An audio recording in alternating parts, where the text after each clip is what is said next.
Hello and welcome everybody to another wonderful day. I'm your magnanimous host, Agent Q, and with me today is Yuki. Hi, Yuki Tess. Today we are going to be going over all of the new anime for winter 2025. Just so you know, And these as are a reminder, this means that this does not include any ongoing series, spin-offs, sequels, or anything of that nature. This is purely brand new anime for this season. Yep, that would also one for remember is prequels will not be counted. The one and only exception to this rule is a hard reboot from the origin of a franchise. And I just went into a 3-minute ad break. Excellent timing. Okay, so before we start off on that, some more rules on this.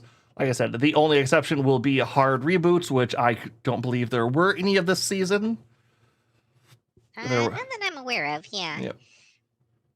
On that end.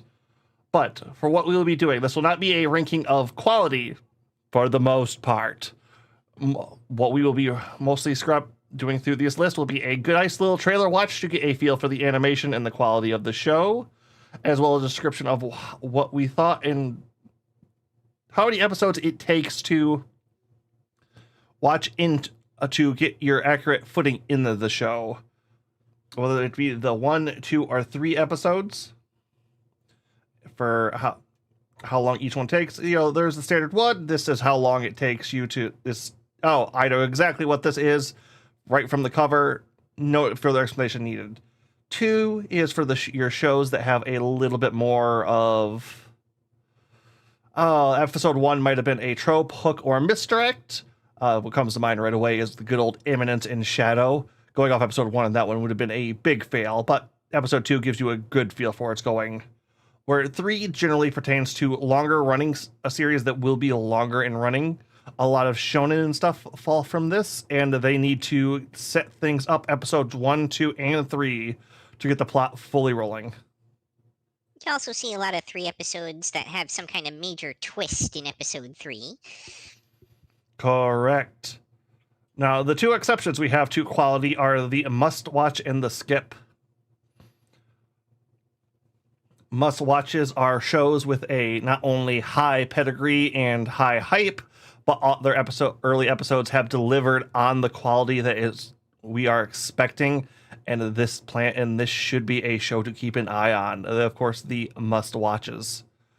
And then there's the skip. I don't like putting stuff in here. I don't think Yuki likes having stuff down in there. If we can avoid it. But, you know, sometimes we will run into a show that we simply cannot, in good conscience, unleash upon you, the unsuspecting public. We watch a lot of crud. Getting skip on by episode 3 is a hard do. I think I think we have at least one show every season that makes it into there. Yeah, generally speaking, if something falls into the skip category, it's something along the lines of overtly painful to watch, or like physically nauseating, or like horribly offensive. Yes, in some regard. Either this is emotionally, mentally, or physically painful to watch. I think we've had shows that have fallen into at least one of those categories. Normally, they don't get further than that.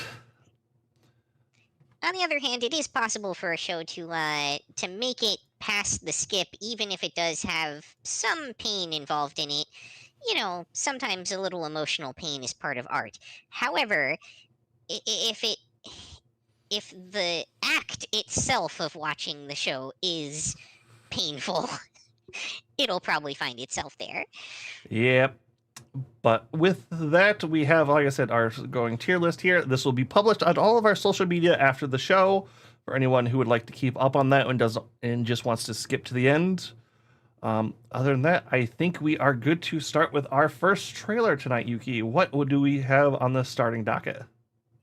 All right, we are going to be leading off with I might be a guild receptionist, but I'll solo any boss to clock out on time. And let me just get that showing on my end here. There we go. And here we go. それではいってらっしゃいませ。ギルドの受付嬢。デスクワークだから絶対安全。公務だから安心安定。保証された生活。手厚い福利厚生。終身雇用。そして定時で帰れるはずだった。2級ライセンスカードをご提示ください。受付嬢ならライセンスカードなど見なくてもわかるだろう。次の方どうぞ。昼間は大混雑な受付作業、夜は大量の残務処理という地獄絵図だ。でももう限界全部あのボスのせい。クソだクソだクソだクソだ。残業なんてクソだ。絶対定時で帰ってやる。ここは危険だ。逃げろ。スキル発動。お前がいつまでも倒されないから残業が終わんないんだよ。クソが。ギルドの受付嬢ですが残業は嫌なのでボスをソロ討伐しようと思います。ボスを一撃。創作依頼書。いやー、まさか受付嬢だなんて思わないよな。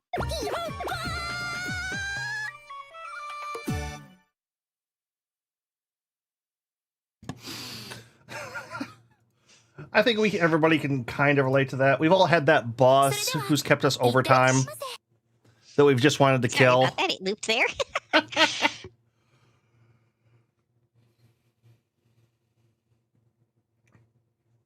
Okay. Thanks. First proceed. Okay. I was gonna say, it's like I think we've all had that boss we wanted to kill that's made us have overtime before. Oh yeah? Overall, I did manage to catch a good chunk of this one. I have to say I'm actually really enjoying it so far. Definitely make it onto my I would say standard I'm- rotation. Pretty much all caught up on this one.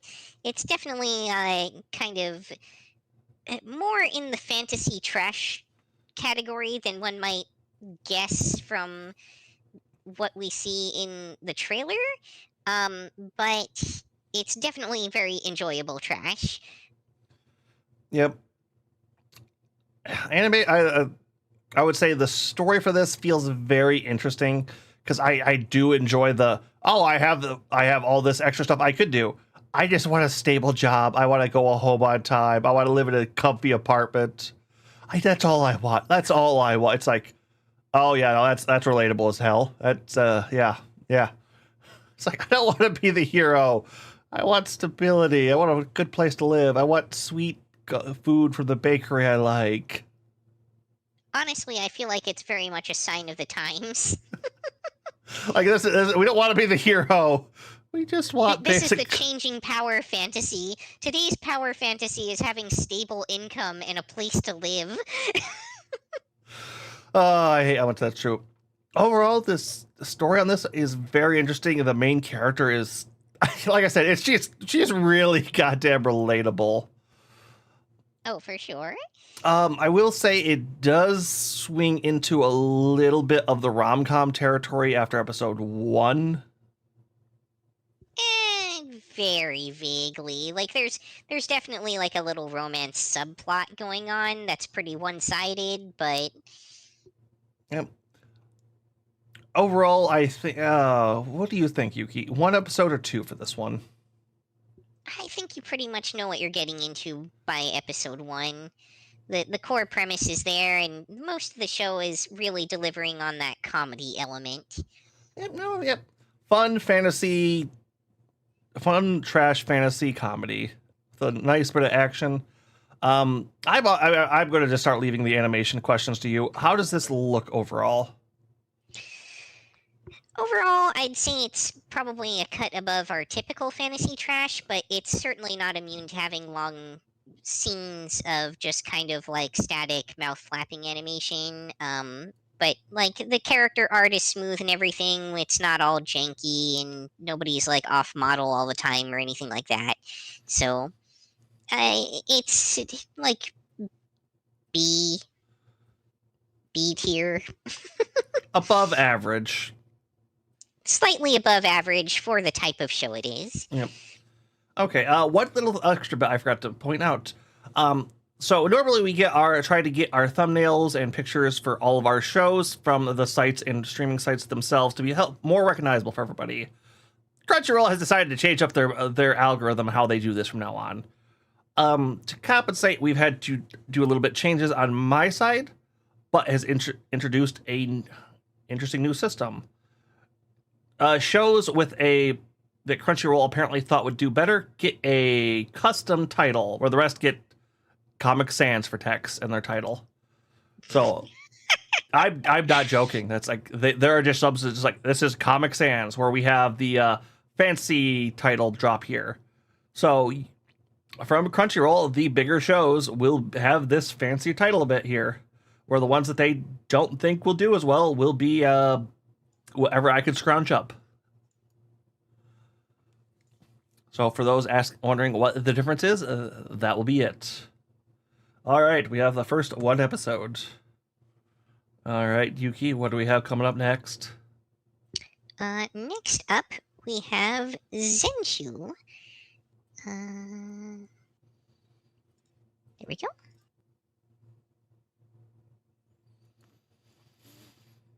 Oh, Yeah. fuck, yeah. That's, So Studio Mappa, definitely one of the well-known studios in the animation world, and certainly at least a good portion of the time delivering on that level of quality.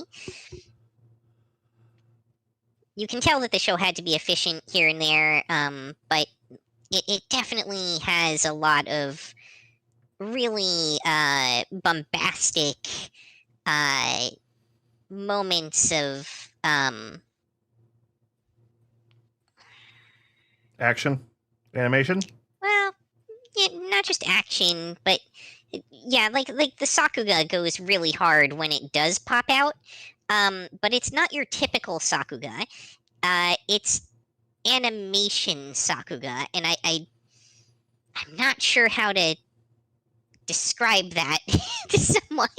Yeah, okay, so this show is a love letter to current animators who were inspired by earlier shows from like the 90s, the 80s, and all of that. Episode Yes. 1 has the most direct Nausicaa, the Valley of the Wind reference I think I've ever seen. Yeah, and it's definitely not limited to just that either. Like, the elf character design is almost a straight lift of Deedlit out of Record of Lotus War. They have a character in the show that's basically just Unico from the like 80s movie. So, I don't want to say this is just the reference of the show. This is references done for the love of them. This is a show celebrating animation and what current animators were inspired by back as children, and trying to use the isekai power fantasy to, give the love letter to that, to give the feel for that. yeah, I should be very clear that they're not simply like ripping off all these old series and calling it a day. This is very much a well-established group of animators that are trying to show us what they loved about the things that they loved and why, and that's reflected in everything from the character choices to the animation to the plot. I also want to throw out there that this show has probably some of the most Western style furry designs I have ever seen in an anime. Yeah, that's a interesting thing that they do. And okay, one thing I want to bring up, because this is Okay, as everyone's watching, Yuki is our general animation specialist who knows so much about that. The second episode of this show pays tribute to the missile animation developed for mecha anime, which if you're a long time running mecha fan, you might know when you see robots in battleships fire missiles out in a barrage. There was a massive, weirdly enough, arms race for getting this animation to higher and higher quality. The reason you see artillery barrages and missile barrages done so well is because Studio Sunrise and what's Bandai's other big animation studio? I'm not sure off the top of my head. Maybe just Bandai. Perfecting the artistry of doing that. There are entire breakdowns in how they did that stuff. And the fact that they do an entire reference to that concept in episode 2 is just like my jaw came unhinged when I realized what they were doing. It's such a beautiful love letter to the genre of anime to begin with. Yeah, I would say this show's easily one of the contenders for must-watch this season. It's probably at least within the top 2 or 3 shows this season in terms of overall quality. And from my perspective, it's like there's just so many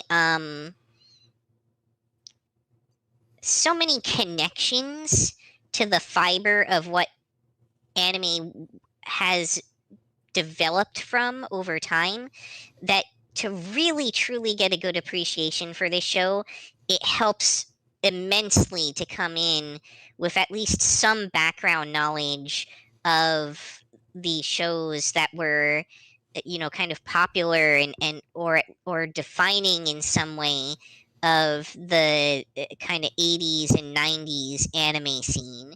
I think without that, you might not quite get the full value out of this show.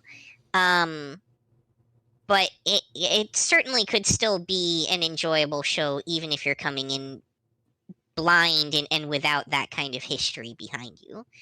Or if you're an internet information junkie like I am, watch the show, go find a breakdown of all the references in the show, then go watch the favorite shows from those breakdowns that you liked. There are some amazing stuff coming out of this. Yeah, you kind of can't go wrong with doing that in a lot of senses because everything that they're pulling from is so foundational in some way or another. And all of the things that make it into being a part of this show are things that any true anime lover should have an appreciation for as part of the history of the genre. And don't feel bad about missing some stuff. Both me and Yuki are... I don't quite want to say old taku because I know I am. I'm not sure how far back you go on that bit, but we are older anime fans. We know a lot of the classics, a lot of the lore. We come from the you got to watch this to be a real anime fan era. And dear God, there was stuff that Yuki mentioned I didn't notice, and I think there was some stuff that I mentioned that Yuki didn't notice. Oh, for sure, yeah. Like it's almost impossible to know everything that they're referencing because they're pulling from such broad categories. We got Nausicaa, the Valley of the Wind, and a fucking tribute to mecha animation in episode 1 and 2. Dear Mother of God, that's like, where are they going to go with this? I am stunned and curious. I was going to say 3 episodes for this, but I think you are right. I kind of want to put this in the must watch. I know this is an original animation, so we have nothing to go on, but dear God, the more I talk about it, the more I want to go on it. But all right, that'll be our first must watch. Or I don't read the manga, so every anime is going in blind for those judgment calls for me. Yeah. No, I must consume more. But it also, this show by nature kind of has to be an original anime in a sense because it's about animation and anime in a way that is fundamental to the medium and art form. So it kind of almost couldn't have had a manga that would do it any kind of justice. Oh, no argument there. It's just out of all these shows, every season, how many of them are original animation and how many of them are based off a light novel, based off a manga, based off a video game nowadays too, which, okay, that one I kind of like. Video game and gacha game are almost their own subcategories. Yep, although we do have a video game based anime this season, and all right, moving on. What do we got next, Yuki? Yes, moving on. Next up we have Welcome to Japan, Miss Elf. ここは一体どこなのかしら。それはそりゃショックだよな。突然一人ぼっちで見知らぬ世界に来たの。こんなに高い建物に住んでるなんて、和彦はお金持ちなんでしょ。あ、違った。子供の頃から幻想的な世界に憧れていた。僕の部屋にエルフが現れるというちょっといやかなり変わったことが起きて、夢は現実となった。お待たせ、和彦。すごいすごい。You know, こんなに発展した都市。 this trailer actually outright lies. あの塔は何？やっぱり高名な大魔導士でも住んでいるのかしら。ね、これから日本語を教えてちょうだい。この姿を生み出したのは実に久方ぶりである。では人の子よ、その酒と地層をよこすがいい。味見だ、味見。そう、これはただの味見じゃ。和彦様、助けていただいて本当にありがとうございます。また会えて嬉しいわ。お待たせしました。おいしい。ちょっと何がおかしいのかしら。最近のあなたは私を見て笑ってばかりの気がするけど。そういう時僕は大抵マリーに見とれてるんだよ。そういうこと眠そうな顔で言われてもちっとも嬉しくないわ。ありがとう和彦、あなたのおかげよ。いや全部君のおかげだよ。どうして？私何もしてないのに。君が来てから僕の世界は随分と変わったんだ。見慣れた景色も今は違って見えて。ありがとうマリー、日本へ来てくれて。日本へようこそエルフさん。2025年1月より放送開始。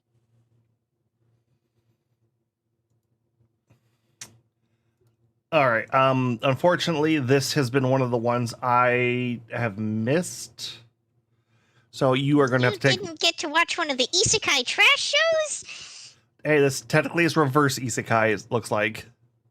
It's both. Yeah. Okay. That's part of why I said that the trailer outright lies. So minor episode 1 plot spoilers for everybody. You have been warned. In the trailer there, it was saying that like an elf suddenly appeared in his room, and that's kind of a whole load of BS because he totally knows this elf from her world and hangs out with her all the time. And really the only surprise is that she managed to kind of accidentally make it back to his world in contemporary Japan. Oh, so is this one they can travel freely between the worlds? More or less, yeah. Basically, anytime he goes to sleep, they go back to the fantasy world, and if they happen to die in the fantasy world, they wake up in his bed. Oh, I've read a book series like that a long time ago. Outworld, Otherworld. I don't know. It was about a bunch of kids who gets transported to the realm of like where all the gods live in their sleep. Yeah, and there's like limitations too. So like he can bring, for some strange reason, a bento and a drink with him. He's allowed to bring lunch to the other world, but that's it. Wait, does he pop over there naked then, or does he have clothes? So he pops over to the other world in whatever outfit he was wearing last in the other world. It's kind of hypothesized that his body just kind of like turns invisible or something while he's in Japan, and that he has like a separate body in each world, perhaps. like literally, that's the characters hypothesized this in the show. And conversely, she wakes up naked in his bed because it's her first time being in that world, and thus she has no clothes.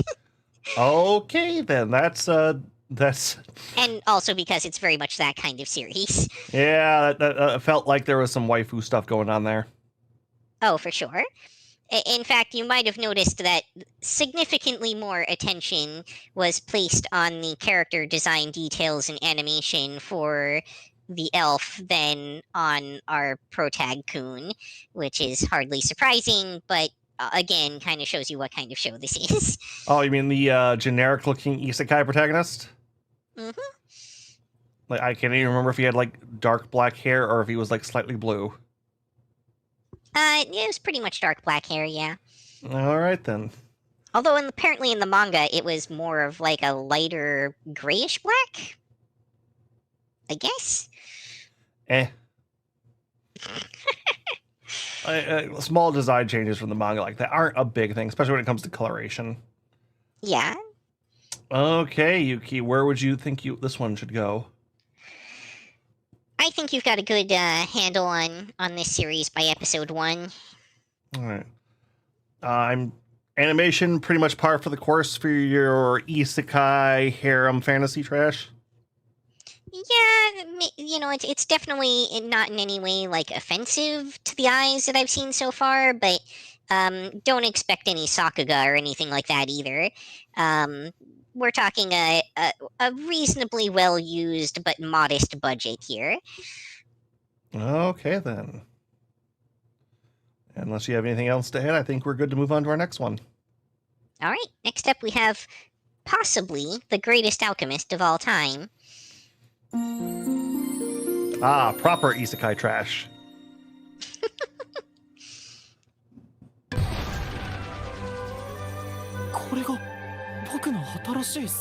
Much isekai, such trash. Actually, this one's not an isekai. 聞いてくれ匠 Oh no, wait, yes it is. 寂しくなるな行くんだろ次の場所へ本当にお世話になりました。初めて来た大きな町は見るものすべてが新鮮だ。帰れ。ここはお前のような子供がいていい場所じゃない。マリアと言います。よろしくお願いします。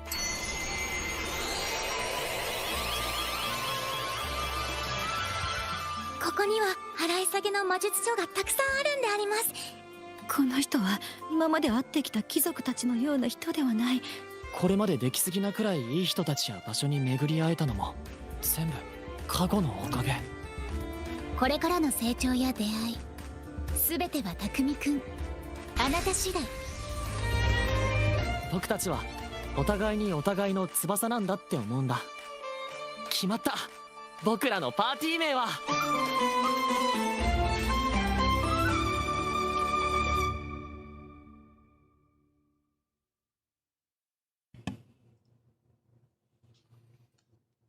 So this is a series where the goddess literally tells the main character that he's going to have a tutorial at the start of his adventure. This is some basic isekai trash. There are a handful of good twists on it, but dear God, does this play it by numbers early on? Very harem, very isekai, very trash. Also, very involved with its own kind of crafting magic system. So if you're not the kind of person who enjoys listening to that and seeing a bunch of stats posted about it all the time, might not be the best match for you. But if you are somebody who likes Path of Exile, this is not a bad show. Two things I really want to say is it's interesting seeing anime use the white-haired character more often. For the longest time, that was their shorthand for the Russian character. Seeing it pop up more in isekai has been fun. The other thing, can we get away from slave crests and all that other stuff. Please. Please, Japan. It's very awkward for the rest of the world. Listen, just because we have to continually suffer through the author's barely disguised kink from all of these light novels.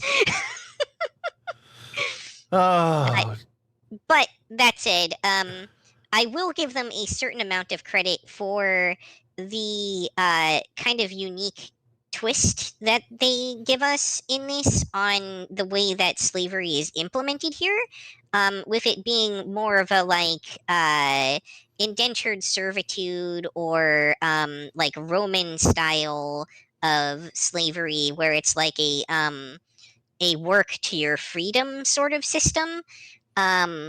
Rather than a like I just own you forever and you do everything I say deal. Very noteworthy that the prospective slaves, at least the ones that we see sold by the reputable slavery establishment, as they call it, appear to at least even have like some degree of say over what master they decide to serve, and are able to like bargain around their contract a bit. So that's different. Not that I'm defending the concept as a whole, but it's interesting to at least see a twist on the subject.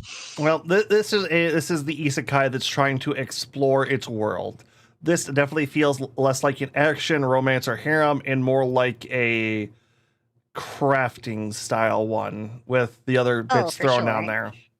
Yeah, like the other elements are there more as like some reason for there to be an underlying subplot that moves things forward. Yeah. I will say it does have the my favorite mascot character from the season in it. I like the cute spider. Have you watched far enough that the cute spider evolved? Oh, is it turning into a girl? Of course. No, I'd like the person in their like the pet kind of storyline. Can't we just get that? It's like I know it's she's still the pet. I know. I figured the minute you said that, you didn't have to say that part out loud. I know. I said the quiet part out loud, but okay. Where is this? Oh, did this one actually get? No, I don't think this one got the better. It's not the appraiser class one. That's a different anime. Yep. Okay, I have. You're on here somewhere. That's somewhere. Oh, it doesn't help that these are spread around. There it is. Or that all the text kind of runs together. Yep. No, I just had you. Where'd you go? Might be like the third from the last one there. It's kind of tiny on my side, so hard to say.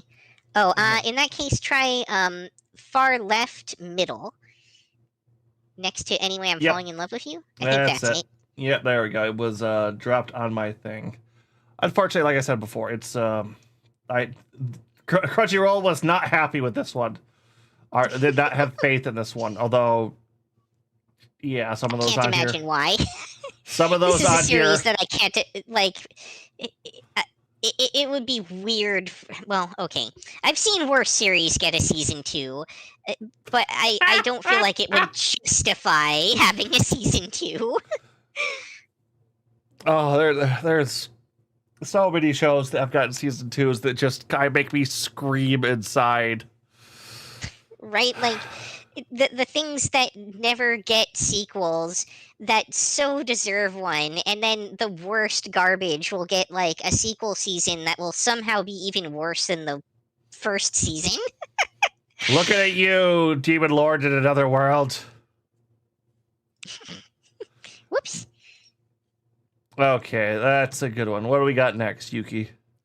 All right, next up we've got Flower and Asura. ある日カモメくんがいつものように空を飛んでいると、海の底にキラリと光るものを見つけました。おや、あの光は何だ？そうカモメくんが思った時でした。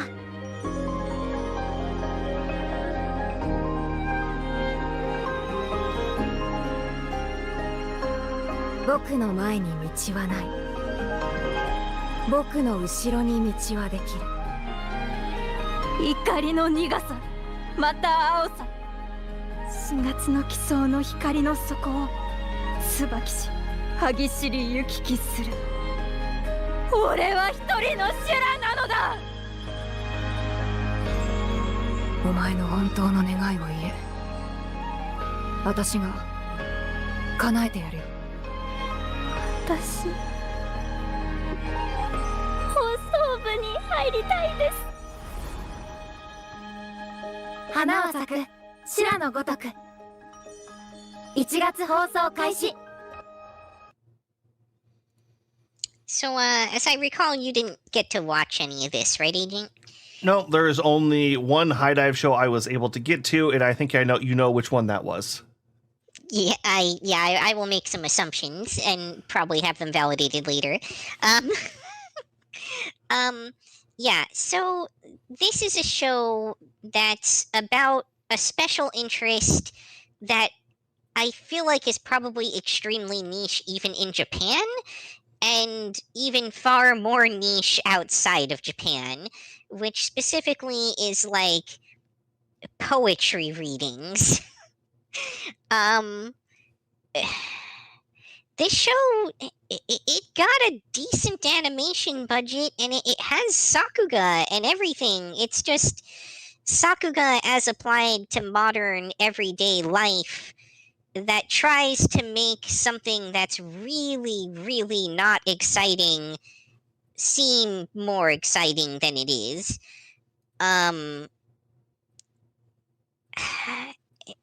It's characters in a closed room, and suddenly a wind sweeps through the room to highlight how amazing whatever just happened seems to the character that observed it. One of those not Katana Katare, but that writer's kind of exaggerated animation to emphasize an event going on in the scene. Yeah, probably. I honestly, I'm struggling to kind of make myself watch this one, and that's despite the like vague Yuri bait and the relatively decent animation, which just kind of speaks to how niche of an interest group this is trying to appeal to. I can't imagine anyone who's a Western fan of anime in any likelihood having an interest in what this show is trying to sell. That comes from outside the show, which makes it an extremely difficult sell. And I don't feel like it's quite succeeding on that. The show's just not quite able to pull me in and get me interested in this subject, or to make me connect well enough with any of the characters that I care enough about what they care about to care about the subject matter.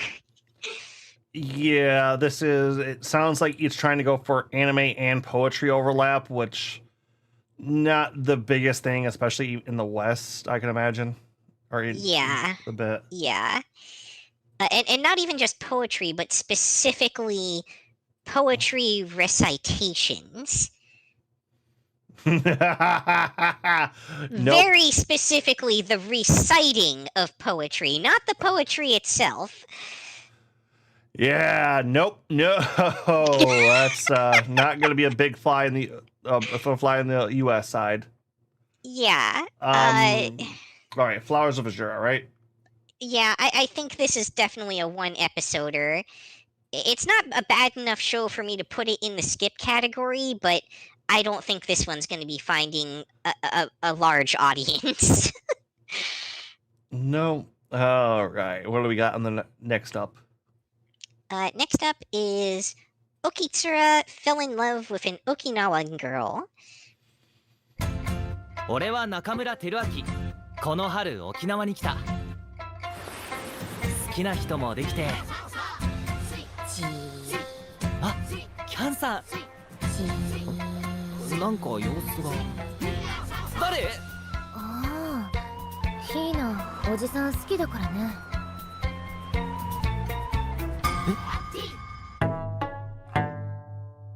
ターヤがアギジェテール顔色悪いな。魚食え。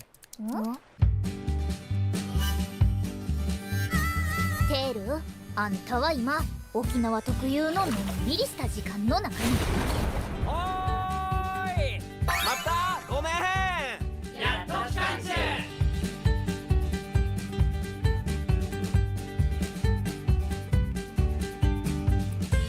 盛り上がってる。ようニーニー。ほらガーナ、テールに訳してあげんと。海がもったいないって、お前可愛いこと言うな。また魚いるところ教えてやるさ。うちなタイムのことやしかんて、うちなのことやしかんならんちんてらしみそれ。なんて？おきさ。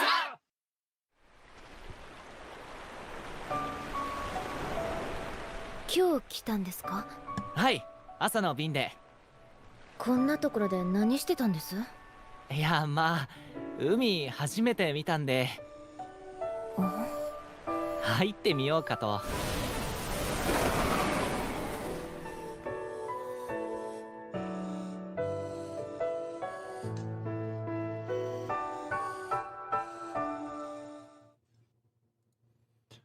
All right, some of you might be a little bit confused by that title and what was going on there.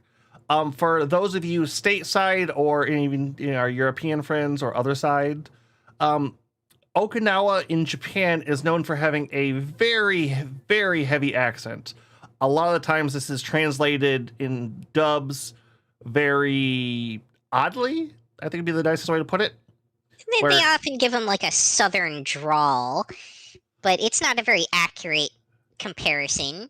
No, so unfortunately you have to read this one subbed, and reading the sub on a show all about the difference in dialect and translation and getting it translated to a third, I don't really want to say third language, but a show whose entire premise is the subtle differences in an accent compared to standard language is very, very hard to translate. And especially in dubbing, yeah. Hard to translate is an understatement for this one. Difficult to localize in general. But that said, while I feel like this show's premise should be pretty limiting, it does a pretty good job, conversely from the previous show we were just talking about, of drawing the viewer in regardless. And it's like lighthearted enough about what it's talking about and goes into enough of an explanation that even a complete layman can understand the joke by the time they finish explaining it. Now, of course, historically, a joke that has to be explained is not a very good joke. So you can take that piece with a grain of salt, I suppose. But nonetheless, this is generally a decently entertaining show. If you are a fan of Japanese culture and have an interest in learning more about those subtle differences between mainland Japan and Okinawa, which, for those who don't know, was made part of Japan fairly late in the game, then this will be an interesting watch for you. Also, on the animation front, generally speaking, this show is relatively nice looking, except when they get to scenes that have lots of characters in them. Yeah, you're gonna see a festival around like episode 4-ish, And that festival is going to have some atrocious CGI background characters in it. But aside from that, like the water looks nice. They do a good job of being the tourism ad for Okinawa that they clearly are intended to be. Yep, for those just looking for that, the genres, this one definitely falls into our romance, slice of life, rom-com thing on there, or Bit of rom-com, also just regular com. Overall, This I is think probably a one-episode show, though, for sure. Yep, there are going to be a lot of those that are just good off one bats.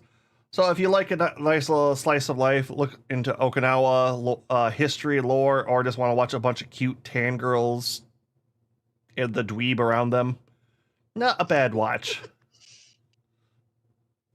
Cute Okinawan girls doing cute Okinawan girl things. Pretty much. All right, what do we got coming up next? Next up, we've got Medalist. Oh, was this the Hulu one? Yes, I believe it was. こんにちは。ちょっとごめんね。お金。 Sounds like you didn't watch it either. It was sports, so I was expecting you to cover it. I'm sorry, the Hulu misses are... I just hate that program so... Shit.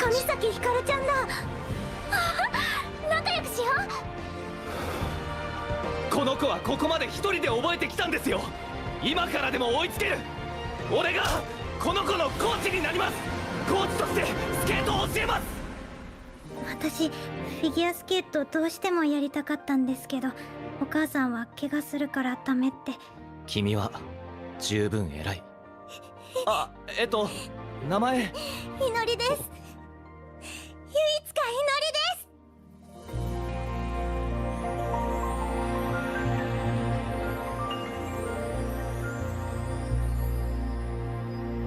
Oh, that looks just good enough, just well enough animated for me to wish I kind of had watched an episode of that. Yeah, that was looking fairly pretty for the most part. But also a trailer, and as we've already seen just what we have here, trailers are deceiving. Liar! Deceiver! Yeah. But yes, looking at this trailer, this is a show that ideally I would like to give a watch myself as well. As Agent noted, it being on Hulu as usual just makes it difficult to remember to even go and check it out. I have the linked Disney Plus app too, and I forget about this stuff. It's just, it's hard. It's very It's difficult to remember to go to a platform for only one specific show when we've got like 30 other shows that we need to keep up with. 32, and I have three other shows that are in that same boat pretty much too. Luckily, they had a bigger call than being a figure skating that's going to attract a lot of lolly bait. Oh, please. Like, the minute I saw that Akazo, that's why I was like, oh, I'm not going to like the discourse that goes around this show, am I? Yeah, we'll see if it ends up going that direction or if it pushes more into the like found family father figure kind of route. But right now it's looking to me like it's more father figure-y in terms of content. However, I mean, figure skating as a sport and to some extent art form, ? Just does kind of lend itself to that sort of lolly baitish costuming and stuff. So you gotta have a certain figure to do well in figure skating.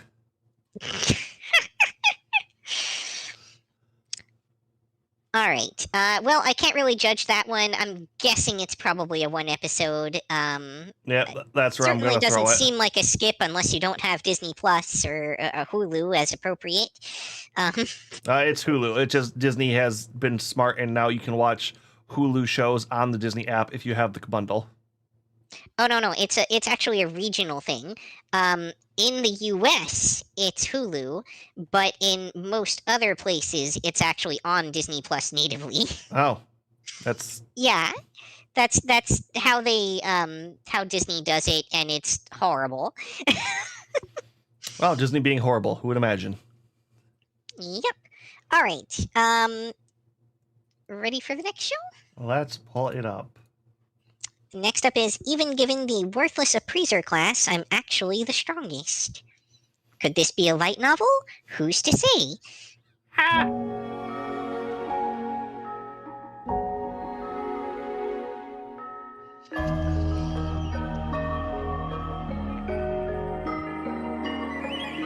俺の名前はゴミ拾いじゃなくてアインだ。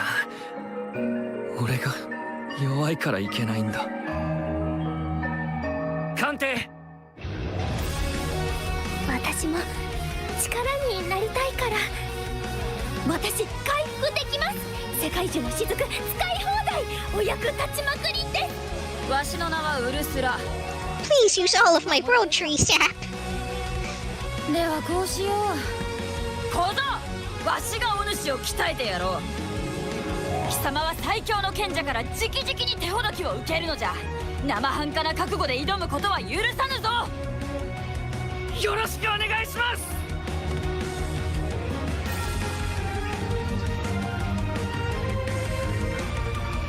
精霊の目で超鑑定。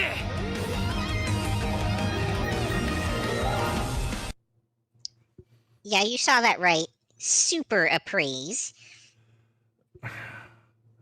Okay, I play enough JRPGs to where that's actually become a ability I generally do love. But on the other side, mother of trash anime or trash fantasy. Holy fuck.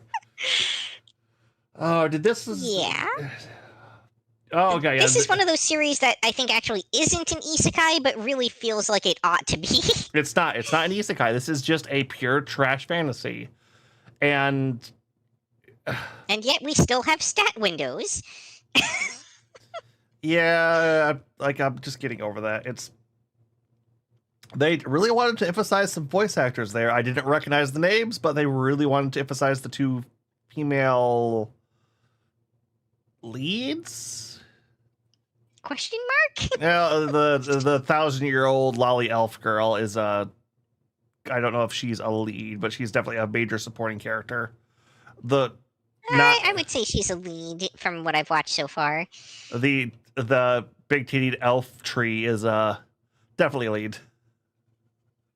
And is technically younger than the other one, although the 1,000-year-old lolly elf is not the lolliest lolly elf that the show has to offer. Yep, overall, the story on this one is the classic trope of, I have this worthless skill, but guess what? If I could use it in the correct way, it'll actually kind of be really strong. Now, the one thing Go ahead, yeah. One thing I will say is it does treat this show its combat more seriously. We do see some blood, some, I don't really want to say gore, but I think that is the technical classification for what happens to him sometimes. So it does feel impactful. He gets ripped up a bit, yeah. Well, that eye wasn't there. He didn't have an eye color wasn't naturally blue for his original eye. So yeah, this does tend to get, I don't want to say more real, but definitely more mature themed in its animation. I do have to mention one real nitpick I have with this show, which is that by the time they get through the training arc, where he learns how to use his super appraise powers, he no longer actually actively uses any of them himself. and instead it's just like someone else calling stuff out for him all the time. So like they bothered to go through all this effort to train him up and teach him stuff. And spoilers here, but then the characters ultimately just go with him when he leaves and do everything for him, pretty much. Yeah, this is some. At least everything that has to do with his own signature ability. Yeah, some thought went into this, some decent. I believe the animation's overall fairly good quality, from what I can tell.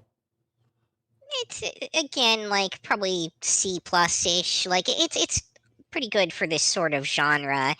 We're not going to see any like super ugly CGI monsters or anything like that. The elf girl, you know, elfs elfily. Yep. No, she got some extra budget in her area.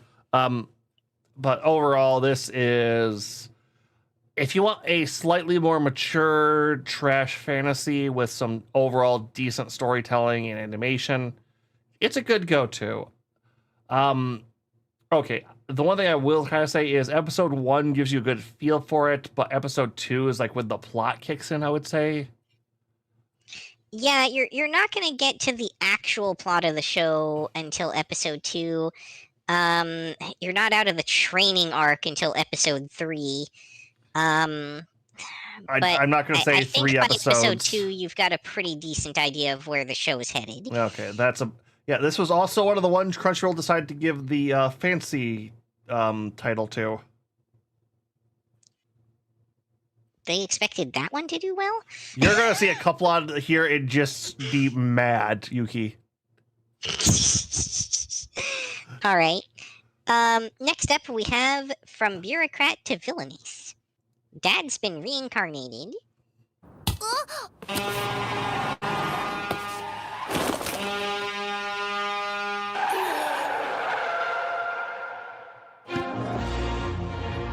この世界は乙女ゲームマジカル学園ラブ&ビーストとほぼ同じで間違いない。つまり私は悪役令嬢である。ずっと考えているが未だにわからない。なぜこの乙女ゲーム世界に52歳の公民である私富田林健三郎が転生してきたのか。果たしてこの世界で私はどう生きるべきなのか。行きますわよ、アンナ。今のはちょっと悪役っぽくできたかな。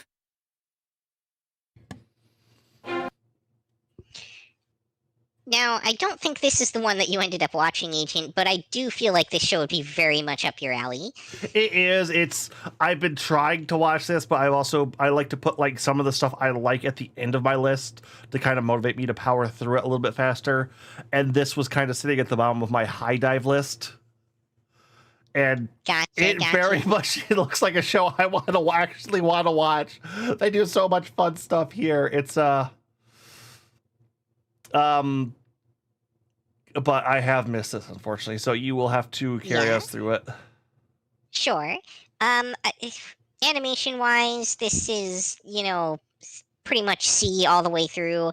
There's not going to be anything that's, like, sinful, but don't expect anything fantastic looking either. It's pretty efficiently animated. They do a good job of, still being able to convey the characters and everything very well with, what they have. But not a ton to write home about here. That said, to some extent, I feel like that's also kind of part of its lampooning of the genre, because the show is extremely self-aware and genre-aware, and it has a great deal of fun with that. introducing a character who, rather than having detailed knowledge of the world, as is often the case in these, has the foundational knowledge of general geekery and has picked up a tiny bit from watching his daughter play. So he's got kind of the rough framework-ish and is trying to supplement that with his life skills that he's learned as an office worker. It's definitely a clever twist on the genre. So I think this deserves a lot more points for its writing than it does its animation. But definitely an interesting show, a decently fun ride, and the fact that it's a show with villainous in the title and still has me watching every episode says a fair bit in and of itself. Oh yeah. That said, yep, go ahead. I was saying we forgot to do our breakdowns on our likes and dislikes at the start, but all right. Yeah, Villainous is not generally Yuki's style, just as romance generally isn't mine. Yep. We've both got our kind of strengths and weaknesses that we tend to play into. I definitely stray away from sports. Usually anything that's like yaoi bait is not in my ballpark either. But I will definitely gobble up more of the general like romance shows, fantasy shows of pretty much any kind, and yeah, your typical harem and trash anime of all sorts. While I can't, the standard slice of life and romance tend to push me off. I could gobble up them sports and villainous as well as most trash isekai, although mecha and sci-fi are where I will shine. That's it. Don't get much in my genres. Yeah, it's a starving genre lately, especially for original series. Oh. But yeah, for this show, I'd say it's probably a one episode is all you really need to know what's going on in this one. Alrighty then. Next up, I left my A rank party to help my students reach the dungeon depths. 本日をもって俺はこのサンダーパイクを抜けさせてもらう。これは A ランクパーティーを離脱した俺が最高の元教え子たちと共に最高の夢を叶える物語。じゃあうちのパーティーなんてどうかな。俺が役に立てることを君たちにアピールしないとね。生配信しちゃおうよ。面白そうだから。きっと精霊の導きに違いありません。頑張りましょうね、先生。興味深い。そんなアーティファクトがあるなんて。遊具が幸運の4枚目なの。俺たちはクローバーだ。みんな慎重に楽しもう。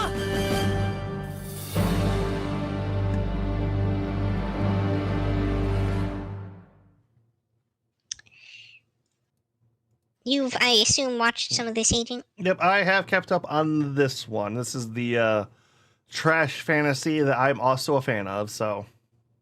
I'll let you take the lead on this one and supplement with my thoughts. Okay, so yeah, basically what I was saying was before. This is a very trash anime. It's in that genre of, oh, you have a worthless class or a class that's looked down upon, so we really don't care. But oh wait, this class is actually really important if you know basic MMO rating RPG or have done any of those mechanics. I'm sorry, but I'm just sick of, oh, this class is worthless, but you're going to show us how strong it really. It's like, nobody who plays RPGs thinks most classes are worthless unless it's a specific game with a notable lack or break in some of its mechanics. Sorry about going off on that, but overall for the show, it says its name in its title. This is kicked from your party, joined another not harem party, and they adventure from there as they slowly get bigger. Yeah, in this show, Protag-kun is a red mage. Yeah, well, at least don't bother to explain in the context of the show, by the way. They just assume that everyone knows a red mage from Final Fantasy and that it will basically be that. Actually, I'm trying to think.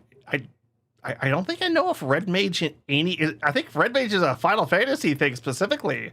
I can't think of it. Yes, it is. Like, I don't think it exists. Like, it might even be copyrighted. Like, did Square make this? I don't know. For anyone who's Square curious, does have an animation division that does anime, so I was assuming they probably had a hand in it.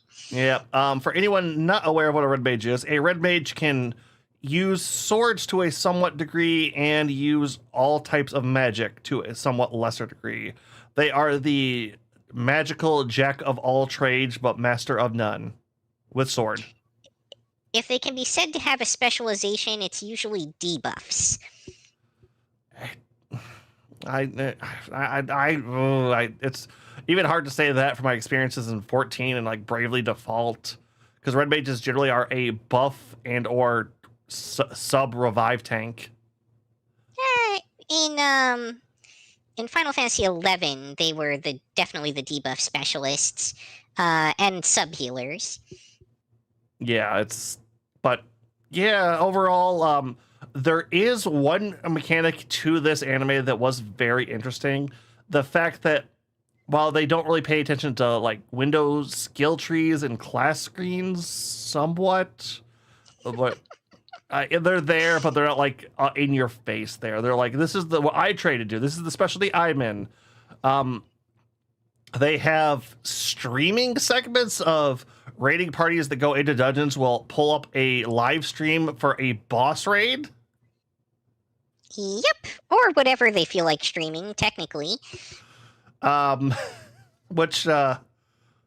I don't know why that's, here necessarily. I want to point out that what's weirder than that is they also have clip shows that rebroadcast the footage overlaid with VTubers. Yeah, this show feels like we want to throw all the trash anime shows concepts into a hat and just started pulling out tropes to add to it, and it's I will say there's nothing offensive about this show. There's nothing that I'm like, oh, I hate this, or oh, that's not. This is a fairly well done play by the numbers trash. I've got a bad class. Oh wait, it's awesome, or skill. Although they don't play into, I will say, even though that is brought up, they don't play into it. It's more along the lines of, oh hey, I was in a real trash party that treated me like dirt. I should go better my life somewhere else.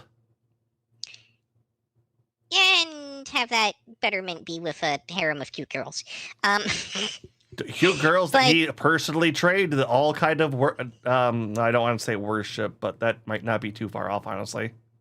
Yeah, that's pretty accurate. I will say, from my perspective, the implementation of the streaming element is a little bit hard to maintain the suspension of disbelief around. But yeah, it's not overtly offensive. And besides that, the show's a decent, fantasy trash fun ride. Yep. Oh, this also happens to be one of the shows Crunchyroll gave the fancy title to. I wonder what their judgment criteria are. I do not know. This is I would say this is probably a one episoder for sure. You know what you watch episode 1, you know what you're in for from there. All right, next up, Ameku MD, Doctor Detective, aka Anime Doctor House. Yep. 高梨先生って統括診断部のドクターなんですよね。なのになんで救急部で働いてるんですか？僕はレンタル猫の手なんだよ。救急部が忙しくて猫の手も借りたいっていうのを聞いて勝手に約束しちゃったんだ。うちの部長が。小鳥が遊べるということは鷹がいないから高梨って呼ぶ。けれど私は高尾だ。鷹がいるうちの彼はこいつは単なる小鳥になるってわけだ。これ噂の室井の動画。バカみたい。一人で見てれば。アメク先生は芦屋道満という陰陽師をご存知かね。禁忌を犯す者は皆呪い殺される。大きな着物に足を食いちぎられた青い血の男。この件にもあなたにも構ってる暇がないんです。捜査情報を部外者に漏らしたりできませんよ。探偵ごっこは医師の仕事ではない。高尾はあんな性格なのでトラブルが絶えなくて。確かにトラブルばかりですけど、高尾先生は一流の診断医ですよ。患者を総合的に見てあらゆる可能性を検証し診断する。それが統括診断部だ。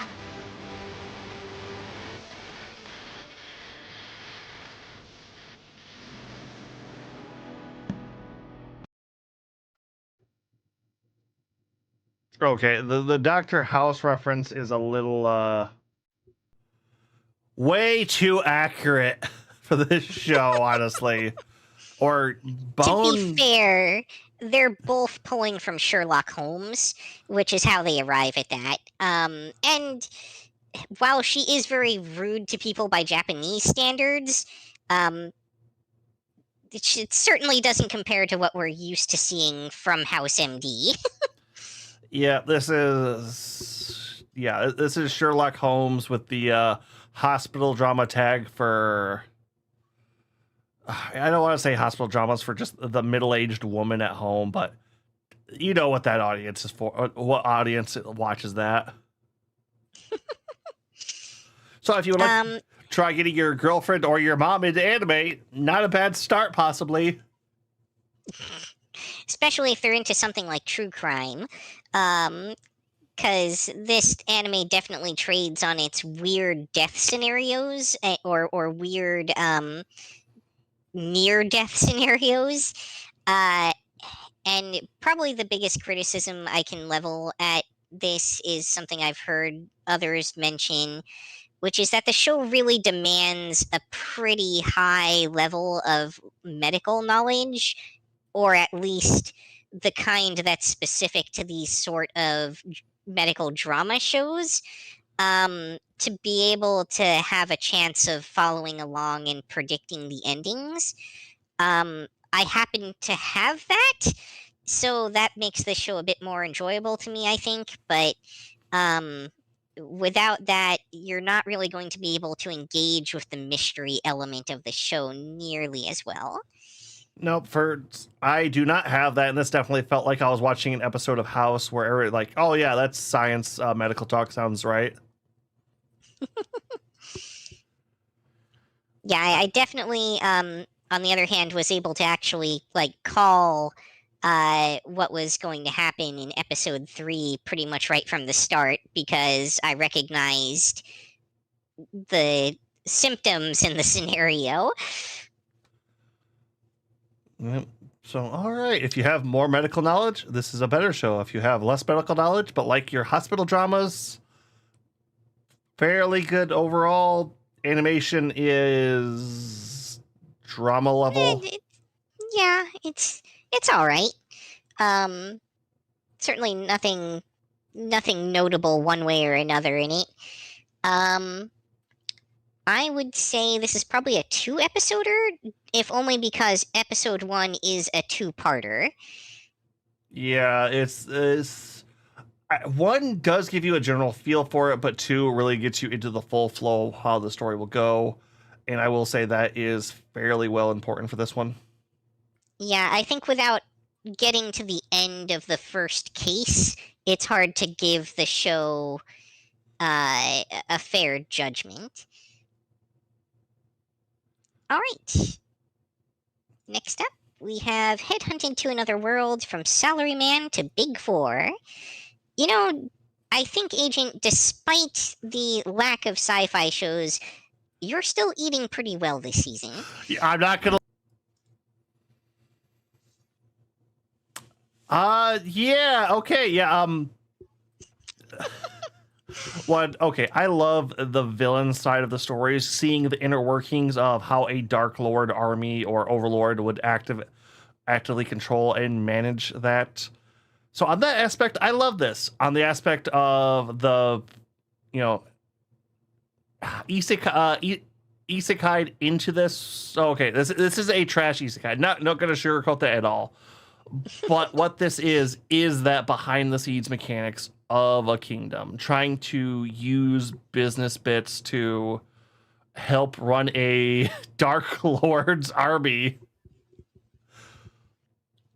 And not just business bits, but general interpersonal skills knowledge, which are sometimes taken for granted, but it's nice to see that broken down for people sometimes.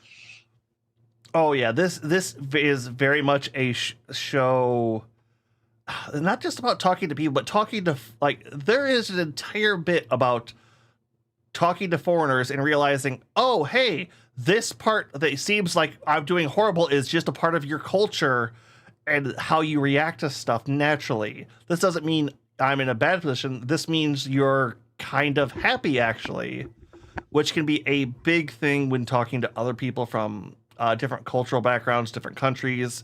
Even if you both speak the same language, there can be vast differences. And to highlight something like that, especially so early, is an interesting concept. Yeah, I would say it's actually a reoccurring theme of examining self-bias, as well as the value of strong leadership and someone who you are working for that believes in you and values you. So not the bosses that micromanage all of your BS and are constantly like, why aren't you doing it right? Why are you doing this right? Why? It's like, hey boss, if your job is easy, that means everyone below you should be doing a good job. Don't fiddle with that, please. It again, also, I feel the need to point out that this is the new power fantasy. The power fantasy is a stable job with an employer who respects you and gives you leeway to make your own decisions and allow your skills to shine and allow you to thrive while providing you the tools to do that. Yeah, it's like, while there also is a there's a harem side of this, they aren't really focusing on it too much. I feel like there actually is just a main lead with some supporting female cast that online fans are supposed to ship together, I would kind of say, because like I said, the female lead is very upfront and obvious at this point. Brazen would be a good word. Yeah, that's a good way to put it. She's very that works out actually really well for multiple levels. Overall, it's like I said, while this is trash isekai, the main character isn't a blank slate, or if he is, he's an archetype we haven't seen before. He very much feels like he has a well-defined personality, or at least traits of one, and is not jumping around or making weird assumptions in places. You see him, fall for things like, oh no, I should kind of realize this, or I should think about this. Yeah, he's definitely not two-dimensional, and he's not just there to be the self-insert for the female cast that orbits around him. He is, in fact, the focus of the show, and the supporting waifus are usually there as part of the plot or in service of providing almost a foil, in a sense, because they need someone to give you the cultural context of the world that he's operating in. It's not Touchstone character. It's context character. Touchstone Pictures presents. Overall, though, I will say this is one I'm extremely loving, but once again, this is trash. It's also one of the ones with the fancy title. Really long and wide for this one for some reason. Not sure why. Very enjoyable, but don't expect great things out of the animation. A lot of characters kind of looking a little rough and going off model and things like that. Yeah, like I said, that I could barely notice that, but I was also enjoying this show way too much. Not my favorite show from this season. We'll get to that later, but it's not a show that trades on its animation to begin with, so it doesn't suffer too much for, the little rough edges on the animation. Yep. But okay, what do we got coming next? Next up, I'm a noble on the brink of ruin, so I might as well try mastering magic.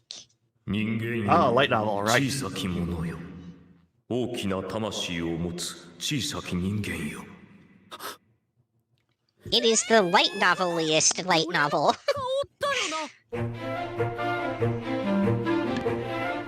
なんでこんなことに？魔法を学べるの？魔法は王族や貴族に独占されている。でも今はそれを自由に学べるんだ。ね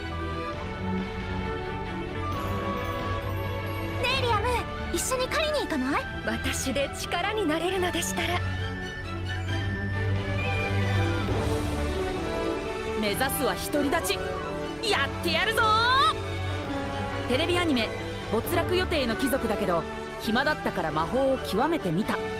2025年1月放送開始。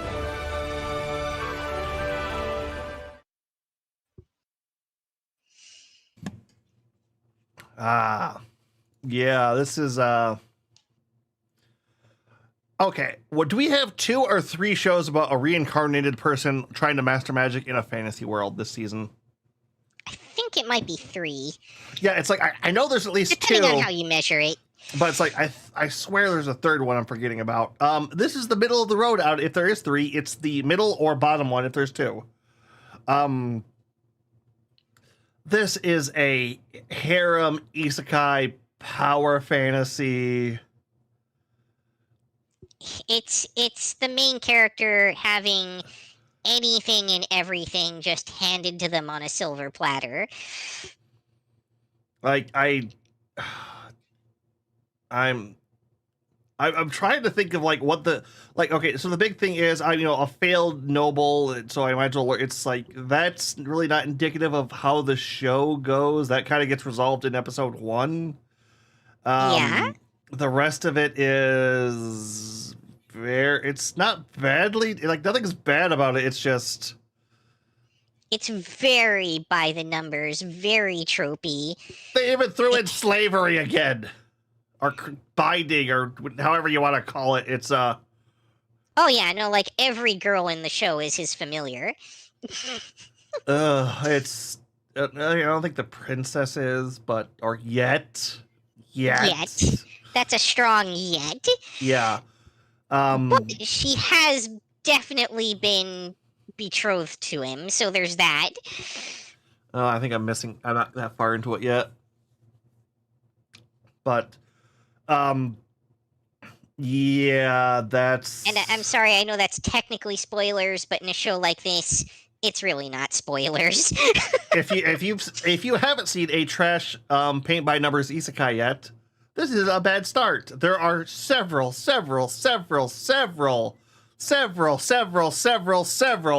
worse ones to start with.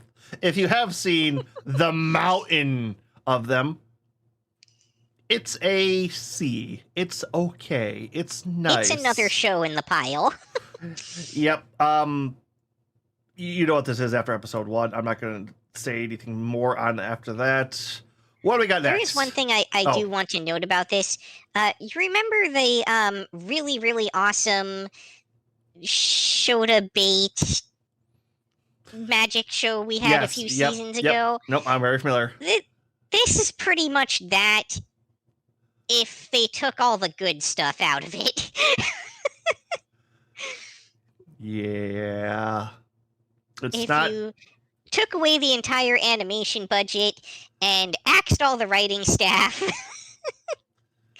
Yeah, this is pretty much what you'd be left with. If you know tropes and basic English, or I was gonna say English, but basic human language, this is about what you get. See, that one did stick with you. I told you it would. Next up, we've got promise of wizard. 行き先は大いなる厄災によって壊れかけた世界。この世界の真実をあなたに見つけてほしい。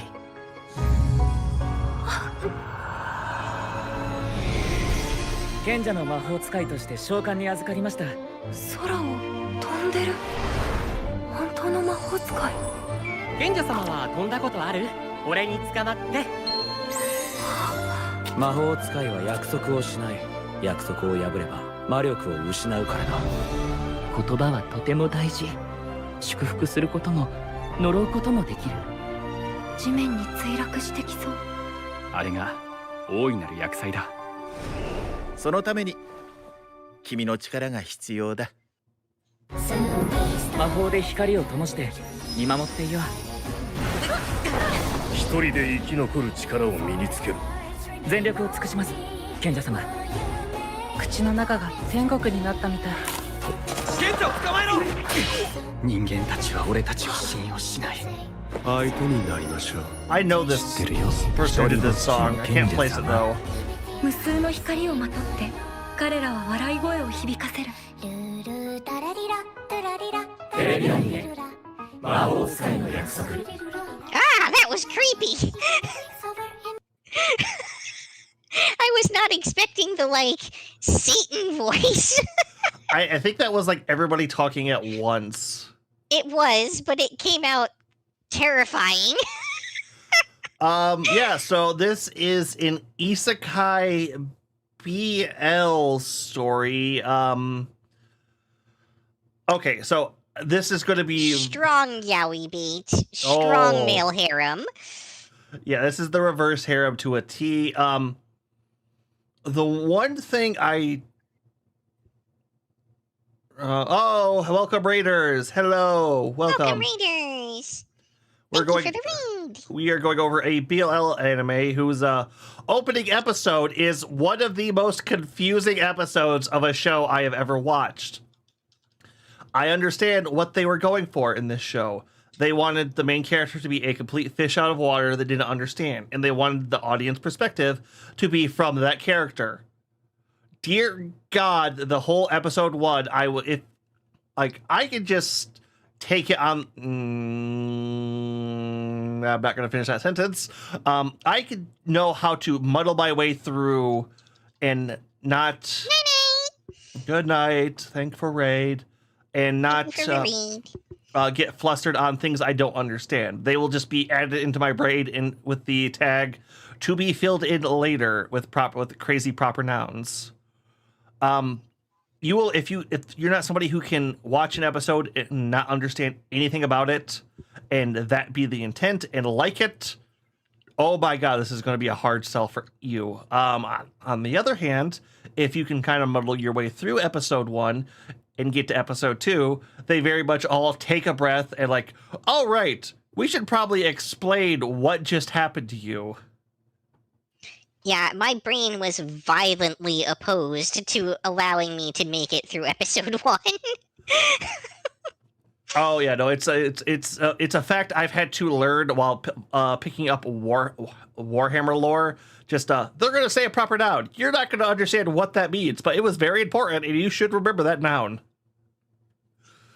And dear mother of God, that happened. It was all of episode 1 in a nutshell. Although we do learn in episode 2 that they fight the moon yearly. Sure, why not? I don't know. I'm gonna go out on a limb and say that this reeks of probably being some kind of gacha game. Yeah. Either based on one or trying to have one based on it. I'm not sure which. Something like that. Anything you would like to add on this one, Yuki?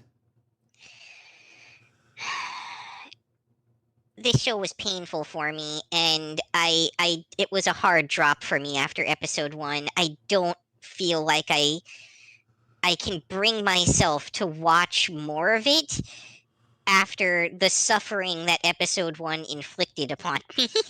Yeah, no, I won't begrudge anybody at that end. Like I said, I am well versed in the, like I'm trying to point out here, it's not understanding a show but getting through it. That was episode 1 was tough.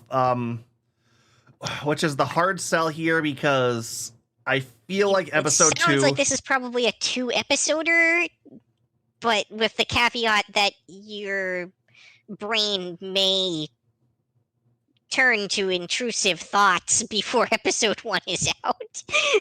I actually I have to say 3 on this one, even just because 1 is happening, 2 is all right lore, and 3 is all right. We should probably start going into a normal rotation now.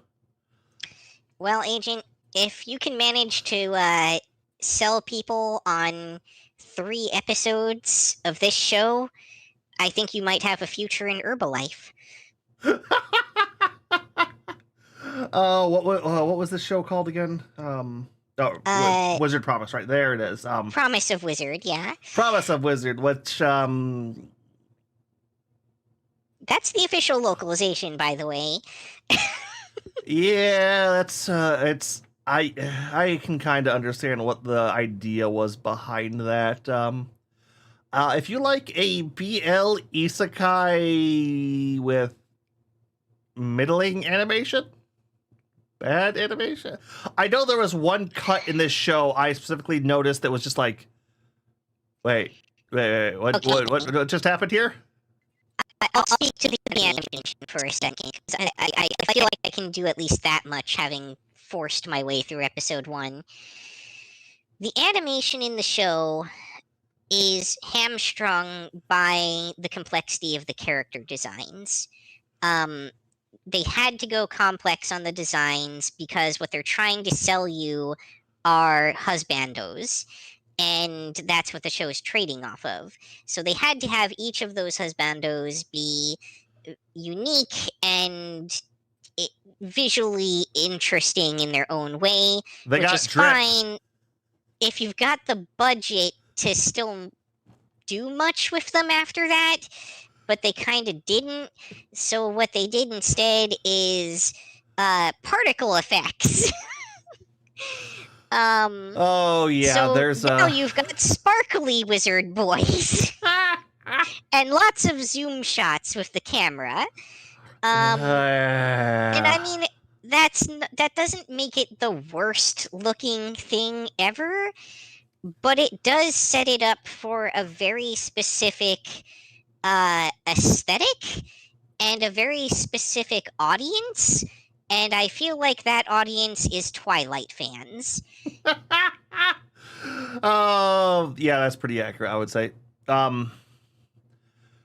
Yeah, it's not the highest recommend. If you like I said, if you like BL, if you like the fantasy world feels interesting, this feels like I have to dig into a lot of it before I can fully understand it. Nothing's hooking me right away. This is something that I'm just kind of, this is a show I'm watching. This is a show that I'm making myself watch to get to the stuff I want to see. Yeah, there's a reason I put some of my favorite shows at the bottom of the list of my watch order. But okay, let's move on from here. Next up is the daily life of a middle-aged online shopper in another world.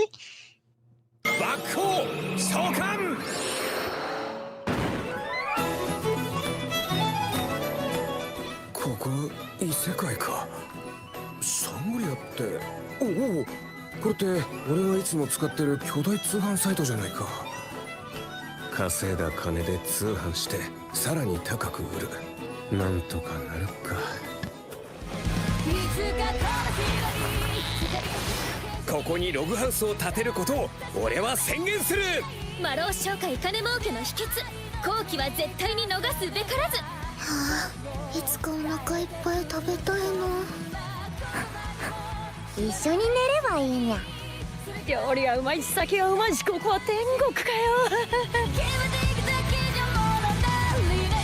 一国一城の主となった俺の異世界スローライフが始まった。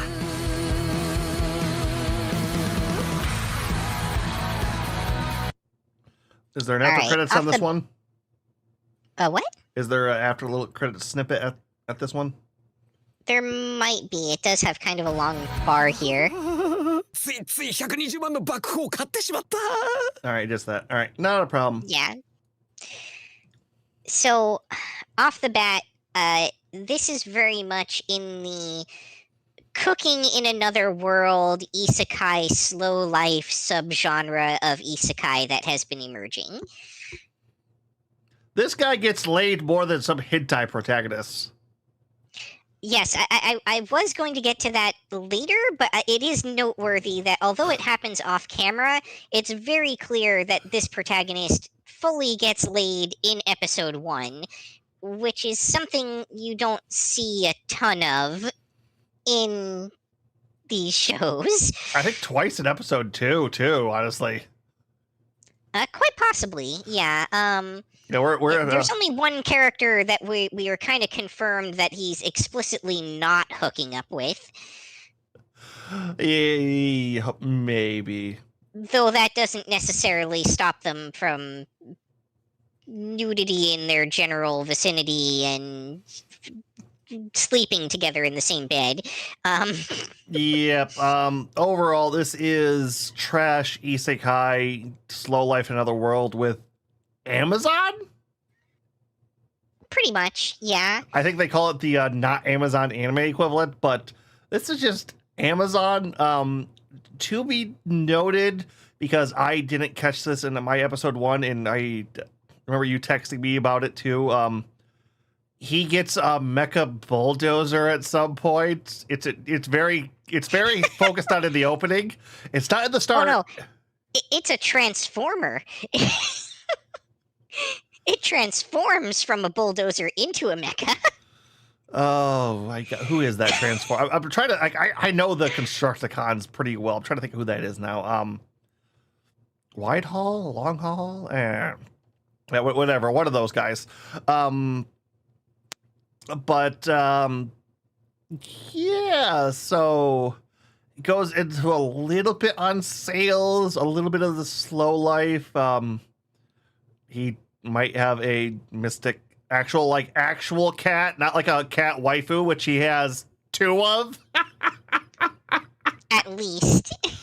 Yeah, no, and trust me, it's Listen, non-waifu cat is also best waifu, okay? Oh, I'm kind of wondering if they're actually going to give David, because I love the actual pet cat. That's just a cool looking cat design. I mean, okay, we both know at the rate this is going, the actual cat is going to end up being a waifu at some point too. Yeah, it'll probably be around episode 8, 9, if not like the last episode.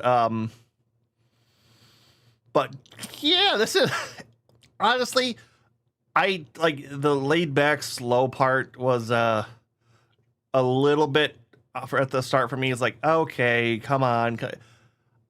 I've kind of gotten into the relax bit on it. It's this is the new power fantasy of I have a sustainable income in a house I live in. Yay! I have the option of being able to go out in the woods and construct a homestead for myself, so I'm not starving in the street. Yeah. And to be fair, technically I also have that option, but I'm a techno junkie, so that's never going to take that path, probably. I hope. Overall, though, You've probably got a good idea of what's going on in this in episode 1. Yeah. It's trash, but it's tasty junk food. Leaves you feeling comforted. Yep. Honestly, out of almost all the trash that I've gotten the fancy titles, only Headhunted to Another World is, I would say, I would rate above this, and it didn't get the fancy title. Quick word of warning. The latest episode that aired is the first episode where the storylines have intersected between the lolly character that they keep showing in the show and the main character. we don't know where that's going yet, but I will say that the Lolly character does sleep in his bedroll with him along with another woman It was at the end of that episode. It's feeling more like a fatherly feel from the little bit I've seen of it, but like I said, we'll have to see. Yeah, we just don't know what the verdict is going to be on that. So I really hate proceed with caution if that's something that could bother you. And we will let you know at the end of season review too, because this will definitely be one I will keep up on, no matter, unless it really tanks in the middle. I'm sure I'll probably be doing the same. All right. Next up is Bogus Skill Fruit Master. The hits keep coming. 目覚めろ俺のスキルそのすくすく大きな身になれよレーナと肩を並べる冒険者になりたい戦闘スキルがなくたって自力でなってやるスキルの実そうそう絶対勝手に食べちゃダメだぞシチューにその木の実を何個か使ったのですがよろしかったでしょうかこれは新たなスキルどうやら俺はこの世で唯一の2つ目のスキルを持つ人間になってしまったらしい私は私の信念で冒険者をしますライトさんのお役に立てるように情報収集しなきゃです主品が来なきゃ始まらないわ木の実マスターのライトくんようこそモニカボルストの鍛冶工房へこれで俺も冒険者の仲間入りだ史上最高の冒険者になって歴史に名を刻むんだ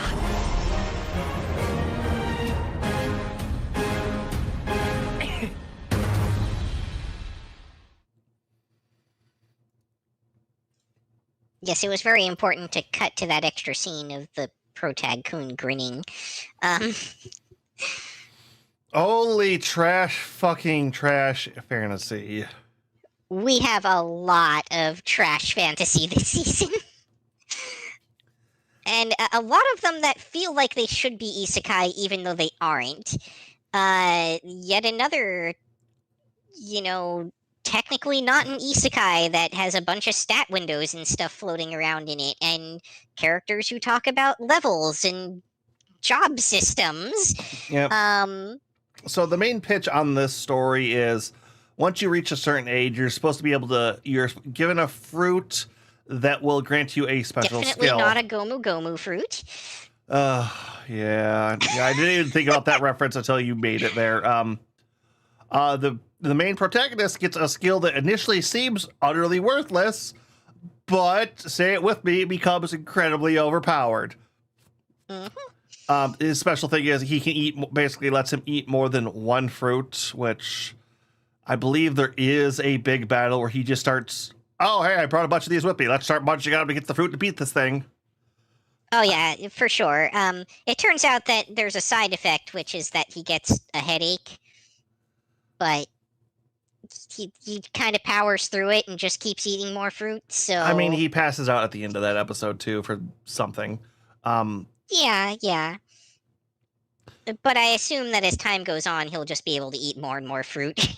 Or they might put a limit on it, because that is an incredible... It's like, you can only give him so many skills before things starts becoming redundant. It's the Golden Age Superman problem of, we'll give him more powers! I'm pretty sure at some point they'll just stop showing him eating them and just be like, oh yeah, all those fruit I ate earlier gave me these skills that suddenly allow me to win this fight. Yeah, there's a lot with the world building in this one that I just do not like or appreciate. Like, a lot of these shows so far have had, generic or obvious or that, but all of their world building has been very solid. A lot in this one feels very off. Because they pulled up in the trailer. Oh, right. You're not supposed to eat these fruits again. Don't touch them. Oh, I cooked them into the meal you just ate. What? Blah. It's like, why did these fruits were very much portrayed as being like, oh no, the church or whatever keeps very tight lid on them. And he just has crates of them. It's like, why was he allowed to grow these? Like, where did he get the seeds for these? Like, Oh yeah, no. He was allowed to grow them because he had the fruit master skill. So he was ordained by the church as the official grower of the fruits. I must have missed that because my eyes were glazing over in the show. You didn't miss it. It was just heavily implied. So here's my pet peeve. They developed this whole fruit system, right? But none of the characters finish the fruit that they're eating. They all take just one bite of the fruit, and that's enough. And that begs a lot of questions, some of which end up kind of getting answered, I suppose, because him and the little girl both eat the fruit soup, and they end up with different skills from it. So I guess it's not tied to the fruit. I thought it was a fruit pizza. No. I'm pretty sure it was a soup. I could be wrong, but anyway, yeah, they both eat the same thing, right? Which, and it's all mixed together, which implies that the power that you get is not directly tied to the specific fruit that you ate. At the same time, they make a big point of eating a bite from a different fruit to gain a new power each time. But if the power that you're gaining is not tied from the fruit, then that means that it's awakening a power within the individual, presumably. And that doesn't fit either, because then why would different fruit awaken different powers? Yeah, it's one of those. It just raises too many questions. It's the house burning down underwater, and this raises only further questions. Yep. You could tell what this one is right away. This prison. Yeah, this one also did not get a fancy title, so at least Crunchyroll knew what this one was gonna be. Yeah, don't expect any stellar animation out of this one either. By the way, the animation on this is fairly rough. Same applies to the last one as well. But you're talking like somewhere between C and D grade animation for this series. Yeah, like the only bonus is I can't say. Incoming transmission. Oh, Pix. I'm guessing a Kigu will follow here shortly.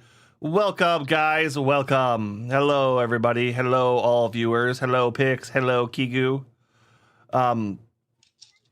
We are talking about very trash. The positive I was gonna say. Hey, Kane. Welcome, King.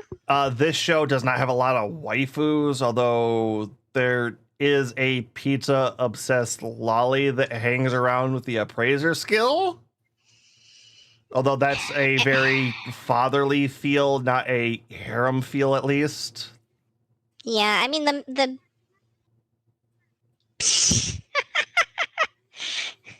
Alright, thanks, King. Fine, yes.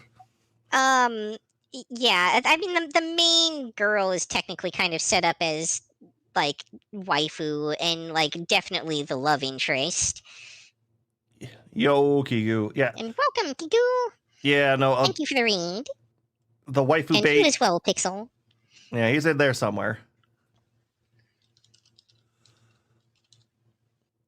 Yeah, there is one main waifu. The rest are just eye candy, I would say. I guess. I mean, I feel like he's not even really recruiting much of anyone. No, it's the party's kind of set. One and done on that, and I think it's fairly good overall, unless.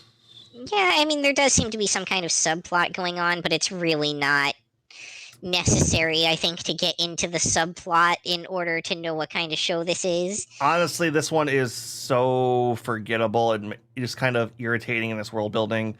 If it did anything wrong further, I would put this down in the skip, but it's just meh enough. It's just inoffensive enough to just be isekai adjacent trash. Yeah, technically not an isekai, just fantasy trash. I can't believe it's not isekai. Oh, that's a good idea to start calling it that. But okay, what do we have next on our trailer docket here? And next up we have Anyway, I'm Falling in Love with You.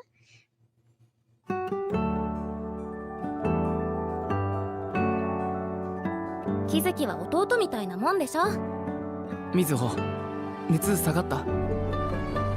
よかった。Oh, thank you for the tip, Kiku. 何したってバカには変わりない。そういうとこだぞ。お前はもうちょっと。どうせ昨日も夜中まで原稿書いてたんだろ。分かってた。ずっとこのままじゃいられないこと。Yeah, it's been quite a while since I had a donator. Very nice of you. Heck yeah, $1 advertising.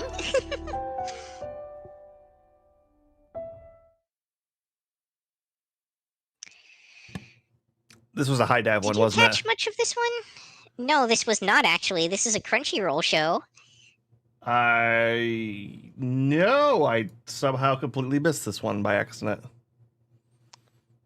Yep, this one is full-on male harem. And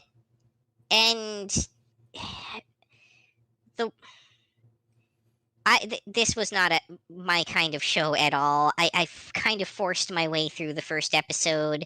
I tried to start watching the second episode. Okay, I will make sure to at least watch a bit of this to make on that. But have you?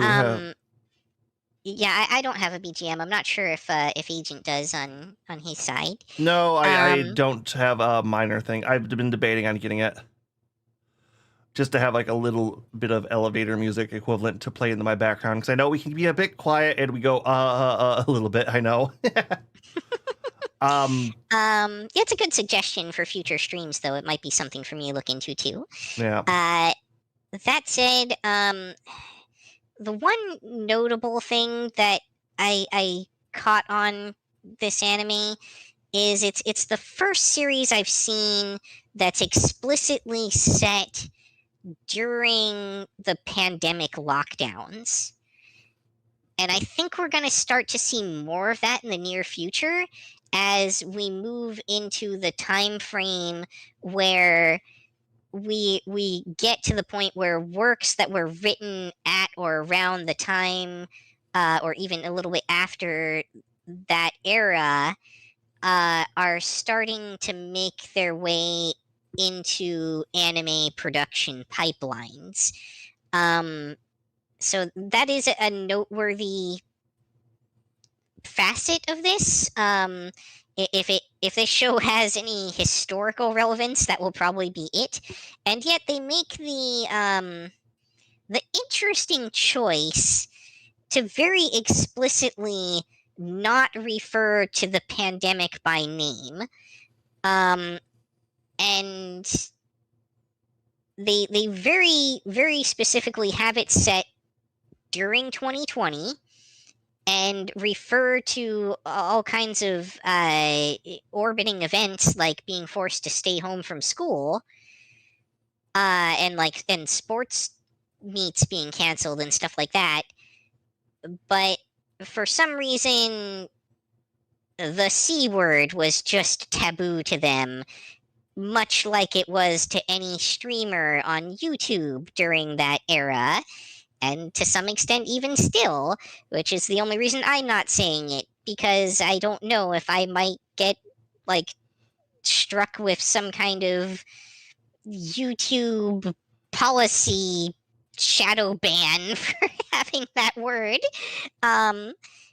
But it's bizarre, since they're not beholden to some kind of algorithm thing like that, that they make the choice to avoid that. I could understand if they were just having some kind of hypothetical pandemic stand-in, but that's not the kind of show this is.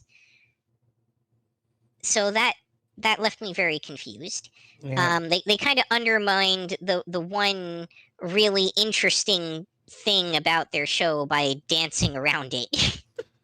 Now I'm kind of curious to see what actual pandemic shows. Thinking it's like, oh my god, it's been 5 years, hasn't it? Oh right. Shocking.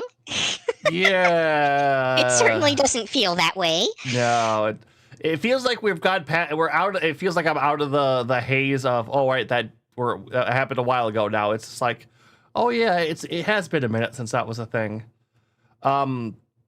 Yeah, unfortunately, I didn't realize I had skipped this one, or I would have caught up on it a little faster. Darn.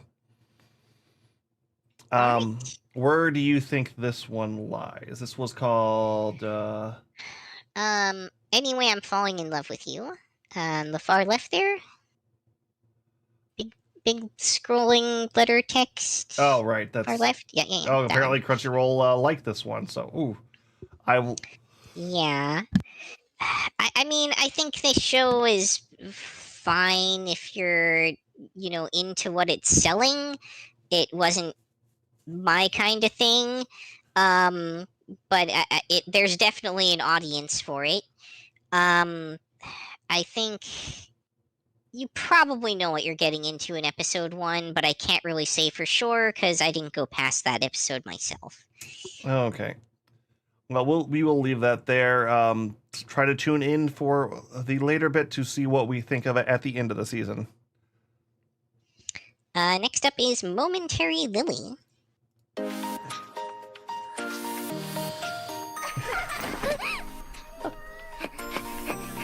You took one look at this and said nope. Not exactly, but kinda. こんにちは、怪しくないです。よし、これです。こんにちは。はじめまして。私はユリ。自分はあやめという。うちがサザンカ。エリカはお姉ちゃんよ。ヒナゲシはヒナでいい。レンゲって言います。初めてです。世界がこんなことになってから他の人と会ったの。ずっと一人なんて寂しかったよね。これからも一緒にいようよ。レンゲちゃん。ユリちゃん。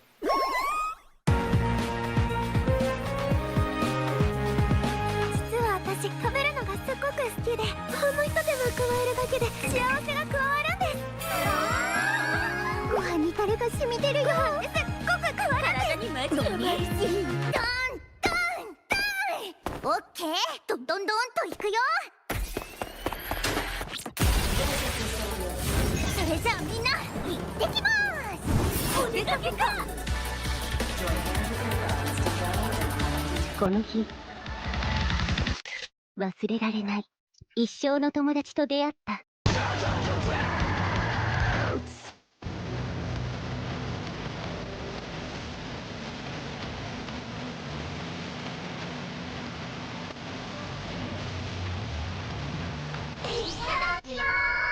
みんなといると全然怖くないみんな最高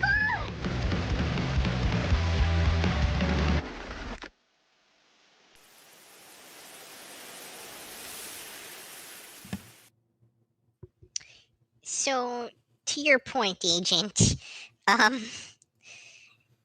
this is kind of like a cute girls doing cute magical girl things in the post-apocalypse series, which on the surface level sounds like it's kind of my thing, but as you alluded to, the 3D CGI backgrounds present in every scene at all times are kind of an eye bleed for me. Oh, yeah, you didn't even try this, did you? I did. I made it through maybe an episode and 2 episodes, maybe? I think maybe 2 episodes. It's certainly not my highest priority show. I recognize that the way they went with this is a style choice. And there's probably a reason behind it. I imagine this has some kind of video game tie-in or something that probably has that aesthetic to it. Oh, I was very much looking into it because I looked at this, and after I watched a handful of episodes, it was one of those things in the back of my brain This looks familiar. This seems like something was just kind of tickling. So I went and looked it up. The studio behind this, like a lot of, I think their first big hit was K, or something of King. K-On? No, just K. Oh, just K. Oh, yes. Okay, that makes a lot of sense. And from there, I recognized can't name them off the top of my head just because K sticks out so much, but they love doing modern settings, not quite post-apocalyptic, but fantasy or stuff is mixed in with those, and they do CGI in a very distinct style. I don't know if this studio does well with this style because it's in all of their newer stuff and they do seem to be doing okay, but this studio very much does that. This story though is cute girls doing cute things in post-apocalyptic / alternate dimension Tokyo that's not in ruins and that's repairing itself and is always It's being repaired by the alien invaders. Yeah, this is one of those last man left on Earth kind of bit, but if it was all cute girls that have to kind of magic up to fight weird CGI space aliens. Giant space alien, not robots, but kind of robot things.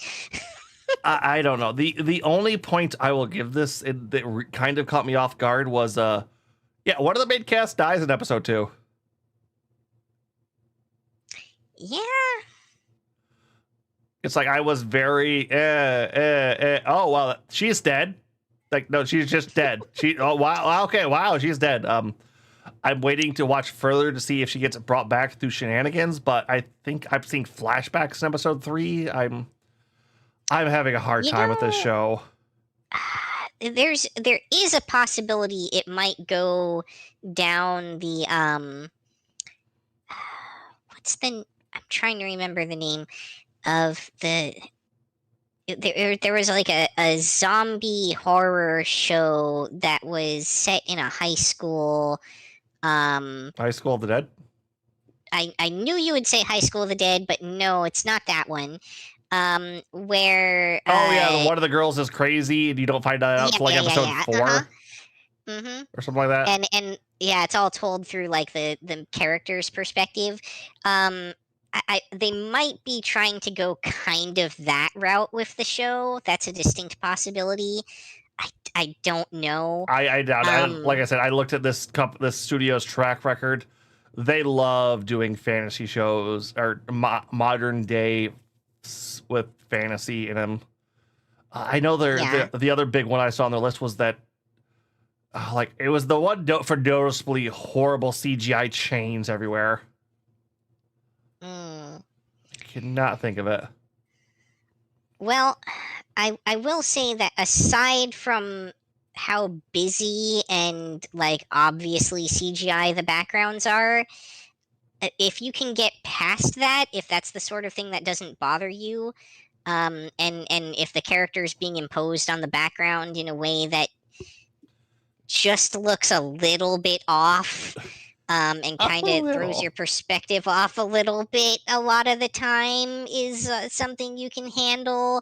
The show does have some decently serviceable combat scenes where they're, doing a lot of cool cuts and stuff. Again, they're very, very busy, though, in a way that kind of detracts from the value of that. And they're almost... Go ahead. I was gonna say they almost all have the oversized, comical JRPG weapons. It's just Yeah.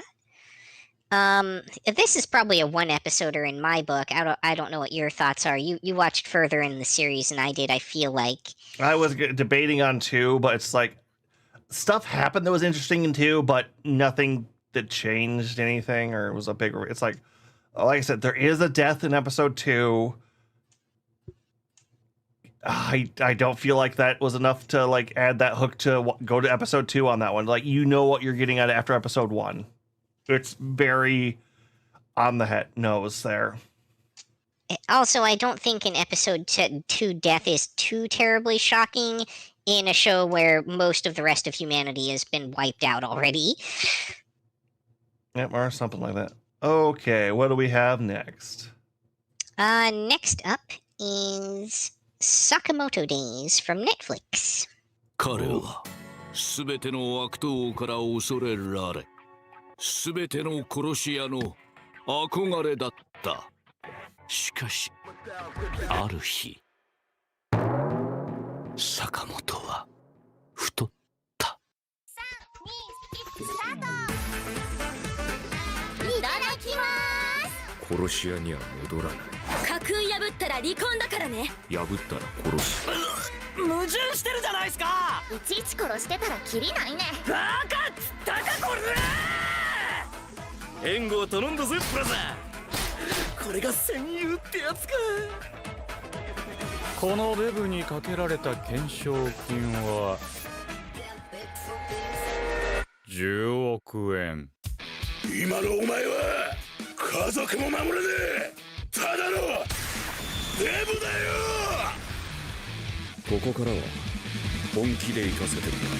今だ真っ赤になるまでアクセル踏み込んで、それじゃ足りないまだ守るもんがある方が人間必死に戦うんだよ。やあ坂本君。こいつら全員皆殺しだ。大切な人を守るために使うと決めたんだ。それが今の俺の強さだ。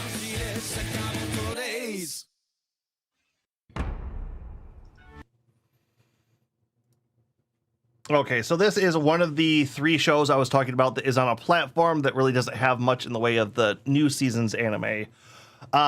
Being said, this is the final bit of what I think it was Gigok that originally coined it, but the big 3 from Shonen Online, the other 2 being Spy X Family and Kaiju number 8. Sakamoto Days was the final of that lineup, and hey, this is Rom-Con John Wick, but his wife didn't die. Yeah, so this show, while not in traditional Netflix jail, is for some completely undisclosed reason running a week behind in the US, which is part of why we did this a little bit later in the season than we usually would have, as far as like most of the other shows airing are concerned. So like the weird thing is other countries are getting the English dub first on Netflix a week earlier than the US does. There has to be some weird licensing going on there or something, but yeah, I don't know, but it's bizarre. Yeah, mention that one. Like I said, though, overall, the comedy is hitting pretty good. I feel like the action early on is the hard sticking point. I remember talking to you a little bit about this, and you said that the Sakuga that they were showing wasn't very good so far. I mean, okay. Like if we look at this show holistically compared to like other genres and stuff, yeah, okay, it looks really good, right? But when we're trying to compare it to like the top tier shonen stuff, which is what everyone was expecting this to be, it falls a little bit flat. And I mean that a little bit literally in the sense that all the characters, due to something about the compositing or the style of the characters or both, or the maybe it has something to do with the backgrounds too, I'm not sure, but they all feel a little bit like cardboard cutouts that are superimposed over the background. And strictly speaking, that's how every anime, does its layering. But in this show, you kind of see behind the curtain on that accidentally, I feel like. And the Sakuga that they do have just doesn't go hard enough to compare to other modern shonen shows.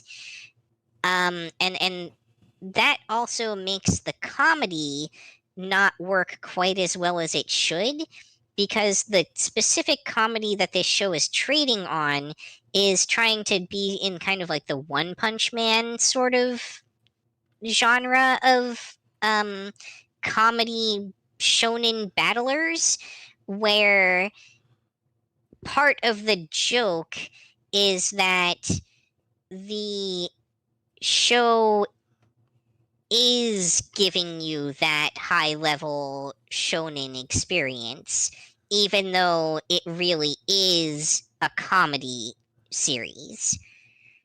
Yep, I think I know what they're going for. Why that is the problem though. A lot of the gags, if I remember from the manga, are done to be hit better as a 2D animation. The jokes were meant to be in manga form, so they're just trying to translate them that way. As for the Sakura, they spoil it in the trailer a bit, and I don't like that. But at one point, it's like he does Sakamoto, like while he is the ultimate super assassin, the fact that he is a dad bod middle-aged man does come into conflict, and he just decides to lose 100 pounds in the middle of a fight and beat the living daylights out of somebody. Yeah, and that's another thing. Like, they really play up the like he got fat part, but that aspect, aside from a little bit of like body humor, isn't really very relevant to the show. Like, everyone is still constantly blown away by his physical performance, even before he does what you were just talking about. And it's really, at least up until that point, it really doesn't inhibit his ability to take down opponents, notably, to the point where he's, taking them all out with like non-lethal attacks with like squirt guns and stuff. So that also kind of undermines one of the show's own central humor points, in a sense. Yeah, they tried to do it with like him bouncing like his jowls over a bullet there in one of that trailer, but they really don't hit on it too well. I don't remember it popping up that much either. As for how much you should watch this show, this didn't get the fancy title either, weirdly enough. No, wait, this is Netflix. That's why. Right, never mind on that one. I feel like episode 1 feels like you kind of get what you're coming into here. Yeah, I agree with that, at least as far as I saw. I don't think I saw the latest episode, but they add more cast and a bit more context, but you understand what's going on by episode 1. There's not too much more.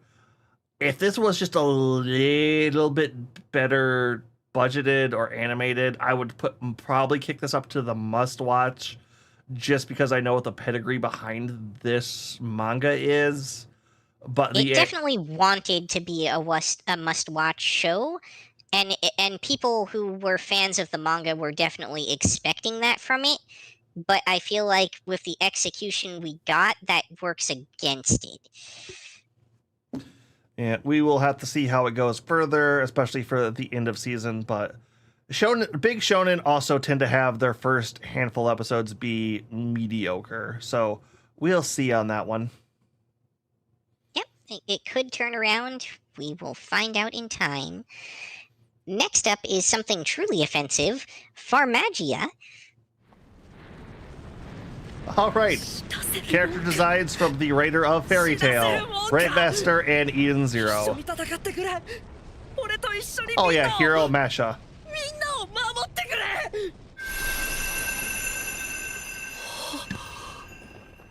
Oh, the whole Fairy Tail production team, you say? I thought they were working on 100-year quest. ルクロは天の相棒クラてめえの畑のことは後にしろってんだ、このゼロ点野郎。しっかり修行して立派なファーマギアになるんだよ。見たことないぞ。毒はないみたい。 Those frogs, please. みっともないぞ、テン。甘いもんが足りてないようだな。俺はオラシオンセイスになってみんなを守ってやるんだ。魔王城から伝令が。魔王ディルクロム様がお亡くなりに。ついに来たぞ、わしが選ばれる日が。真の理想郷を築き上げるのだ。命ある者は己の意志に従って生きることが大切なのだ。だから私は神魔王に反旗を翻す。ぶっ倒せ。行けファン吉ファンゾーンファン太郎。ユナイトレッツアッミネロお兄ちゃん、お願い、みんなを守って。撃つす今だ。負けるか。心配すんなって。俺たちは強い。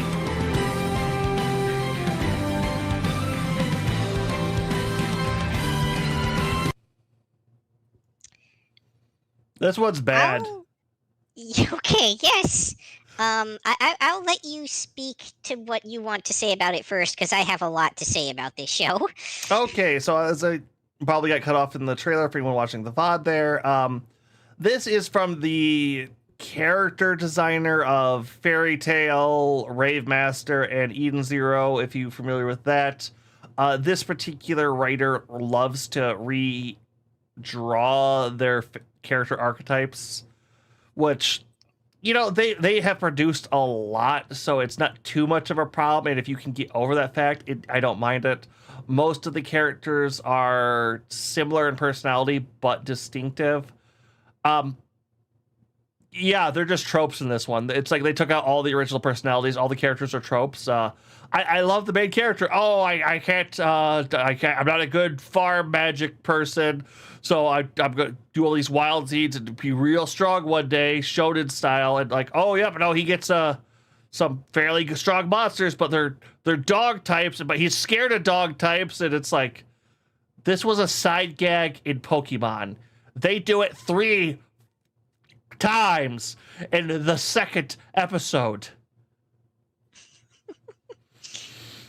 I want to point out also, it did bother to advertise to us that it has the entire production team from Fairy Tail behind it as well, and they are utterly wasting the talents of Asian Kung Fu Generation, who has made some of the best intro and outros from anime.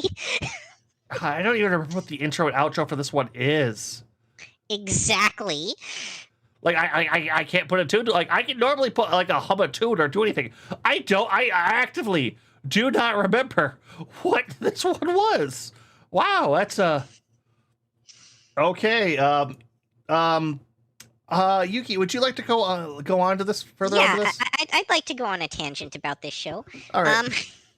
So the first thing I need to talk about with regards to this show is that, foremost, it is a Pokemon-like buddy monster show, and shows of that nature trade on their monster designs, which, in the case of this show, are all universally, and in many cases clearly very intentionally, extremely ugly. And I mean that in both senses of the word. One thing I do want to mention, this isn't an original work. This is based off a game. Awesome. Well, with that in mind, the monster designs that we see here have 2 distinct categories: garbage by accident, and ugly for ugly's sake, because that's like a Japanese young boys subculture thing. And I get wanting to appeal to that, but when you're dealing with a buddy monster show, you're usually trying to capture beyond that audience, both within Japan and outside of Japan. And so that's not a very good design choice to try to get that broader audience. The next problem is that the buddy monsters are universally horribly animated. Oh. And when I say that, I mean half of them are extremely flat 2D characters that barely move or interact with anything, and the other half are extremely ugly 3D CGI models that never stop moving, and frequently, worst of all, both of these types will appear in the same scene at the same time. Yeah. A little. I think because a hunch had come to me. I sent you a screen cap. I think the 3D models for these animals are pulled from the game. I think they are. I think the ones that are 3D may have actually been lifted directly from the game assets. I'd sent you a little link on that one. I looked at it for sure. Let me see if I can. Hang on. Let me bring that up for our audience real quick here. Oh, this game is this. Oh, I know why this game looks the way it does now. Oh, what? This is brought to you by Marvelous Inc., a studio that game wise, not animation wise, but a game studio known for cheap knockoff CGI looks with weird game design concepts. Yeah, so at least on my screen, that should be up for the viewers now. You might have to put it up independently on your side if you want people to see it, Agent. Oh, they can go ahead and find that out themselves. This does not. Oh no, actually, if you show the trailers window for a second, they'll see it, because that's where I have it up. Let's pull that up really quick. Yeah, there's this is how the monster, like in the game context, that doesn't look bad. That looks like low end Tales of game monster. In an anime where everything else is hand-drawn, two-dimensional, it really stands out like a sore thumb. Oh my god, is it bad? It's bad. I think we both know where this one's going to go overall. Oh, for sure, yeah. Let's just make this call right away. We putting this in the skip. Oh, for sure. I would not wish this upon, like, a hated enemy. Go watch Eden Zero. Watching this show is actually a violation of the Geneva Convention. Go watch Eden Zero. Go watch Fairy Tail. Go watch Rave Master. I know most of you have never even heard of that show. It is good. Watch it. It is the origin point for all of these characters' designs. Yeah, I want to point out, too, that a show with the production team and the creator behind a series as big as Fairy Tail was still left with these production values. And if anyone's wondering about the Steam release, I don't think there's a US side yet, but the bit I could pull up. Or let's see here. Let's see, because I farm. It was I'm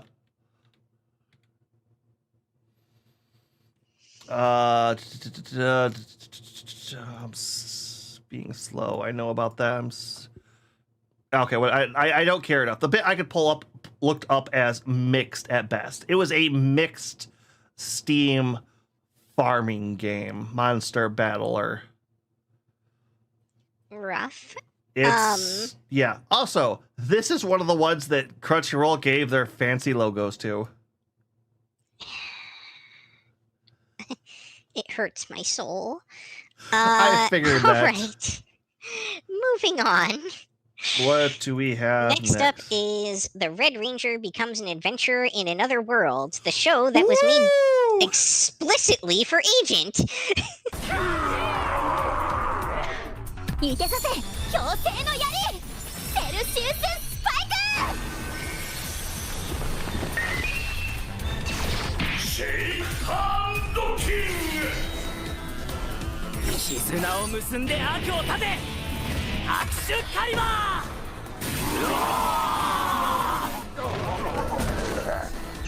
運命の相手を撃ち抜けエンムスビームガンエンムスビームガンマジリトスナイエンダーショット私が1体倒してる間に何体倒してんのよあいつは。いや楽でいいんだけども。指のバーストというか何なのあのやたらと光ってなるへんてこな武器は。パンチ解決だぜ。やっぱり倒した魔物は爆散するのね。おかげでドロップアイテムは漏れなく黒焦げよ。All right, that was a little bit of a weird trailer. Other than that, so the context by Made for Me. You who's watching the show, I love me some trash isekai. As for Sentai stuff, the first costume I ever wore for Halloween was the Red Ranger. I watched Power Rangers religiously until Operation Overdrive.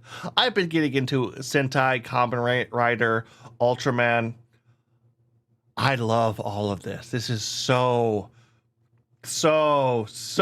up my alley on every aspect. That once again, I think the text I sent to you was it's like somebody reached into my brain and pulled out the things I love. It made a show all about combining them. I could be convinced that you were in the studio pitch meeting for this show. Yeah, but okay, so the general premise is, okay, we're going to isekai somebody to a fantasy world and have them be and have them save it. Instead of getting, your average, middle-aged office worker, a high school student, it's like, no, let's get the Red Ranger. Let's just put a Power Ranger or a Red Sentai Warrior into a fantasy world. Let's see how that goes. The Megazord fights a dragon. It fights a dragon.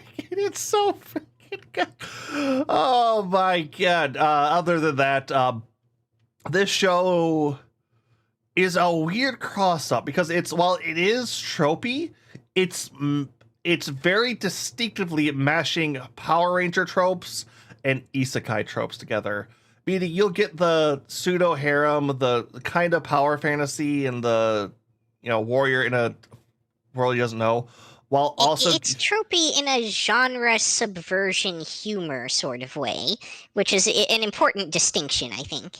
Yeah. It's like they pointed out. It's like the mage love interest is very much a how does any of this work? She very much a magical scientist person, and just like how, why, what why does all your stuff do this?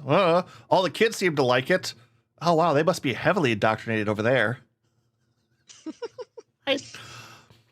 I love it. The Red Ranger is the shonen blockhead protagonist, literally about the power of friendship. The literal power of friendship and love.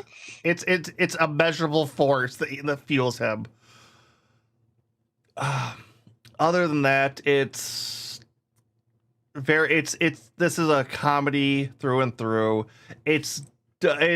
I can't judge this objectively on any standpoint. This hits me all. It just face rolls my keyboard of stop buttons. I will jump in there to give a more balanced perspective, I think. But even then, this show definitely delivers on its core comedy premise. And it does so in a way that doesn't feel like it quickly becomes old and stale. They kind of keep exploring new elements, and they do a great job of world building, this mashup of worlds, as explored through the lens of the characters that exist within them. So it has more going to it than just the comedy element, which also helps keep it going strong and feeling fresh.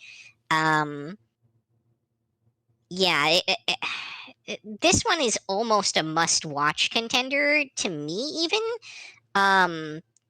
So it's definitely understandable that for someone like Agent, where this checks all their boxes, the enthusiasm levels are immeasurable.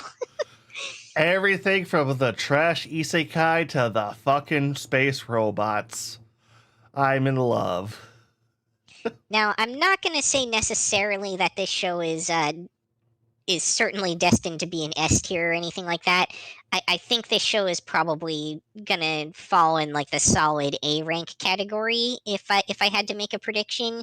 But I do think it is easily one of the most notable series that we're seeing this season. Especially in a show that's treading ground in two very well-worn genres. Which it has been nice to see other Sentai-esque shows doing comparisons, doing demakes, or kind of retrospective breakdowns of their core concepts. This is just reveling in the fun, and I really do appreciate that. Like Yuki said, like if it wasn't for the fact that I know there is not an objective thought in my head for this show, I would be putting this in must watch from how much fun I'm having. But I do know I am what are those circle graphs called? Venn diagram? Pie chart? Oh, Venn diagram. The overlapping ones? Yeah. Yeah, the Venn diagram, I am that center slice where they're all overlapping. So that is my problem. I would want to put this in must watch, but I do feel it's probably you know what you're getting into on episode 1, and if you're not into any of those things, it's going. If you like comedy, if you like isekai, if you like sentai, give it a shot. If you hate all of those things, well, why are you watching go watch anime? Promise of Wizard. Okay, then I think we're getting close to our end of respectable stuff. Yeah, we have now hit the first of the anime this evening that come with content warnings. We have made the conscious decision this time around to put anything that we know of that has a content warning near the end of the session here, to allow people to more comfortably duck out if they need to. Yep. So and also to kind of help the flow a little bit. So next up is Honey Lemon Soda, and this comes with an upfront content warning that could show up in the preview even, regarding bullying. It's definitely a large aspect of this show. Yeah, but for everyone else watching, it's now Adult Swim. All children, please leave the pool.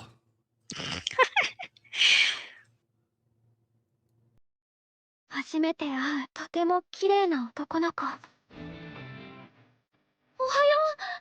よう。よくできました。今日も石みたいに固まっていられますように。どんくさくてぼーっとしててみんなでいじめてたし。おい、そこのブッソブサイク。次こいつに何かしたら俺が許さねえから。夢は見るだけだった。そんなもん俺が簡単に叶えてやる。友達だよー。石森ちゃん隣か。よろしくね。勉強すんの？じゃあファミレス行かね。お前自分のことなんだと思ってんの？石でもお前は宝石なんだよ。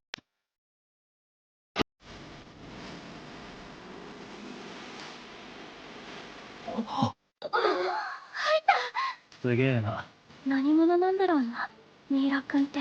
相変わらず人気のないところで寝てんだ。聞かなかったことにするけどね。あの日から私には三浦くんが全てで、私三浦くんのことが好きなんだ。見つけて。石森ちゃん、俺は可愛いと思うよ。恋愛対象じゃないんでしょ？そういうんじゃねえけど。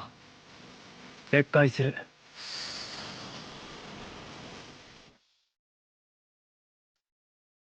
Did you watch any of this, Agent? I powered through one episode and then blah.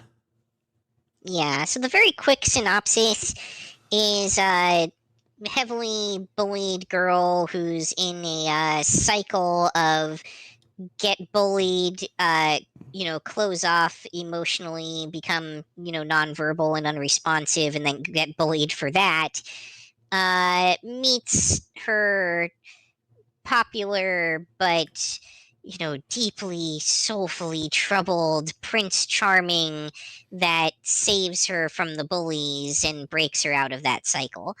Yeah, so this is a heavily pretty boy romance style anime. It didn't feel intrusive. It's just, this is the genres I'm not great with, and nothing really pulled on me here. Like, the bullying parts of this were kind of just hard for me to watch most of the time.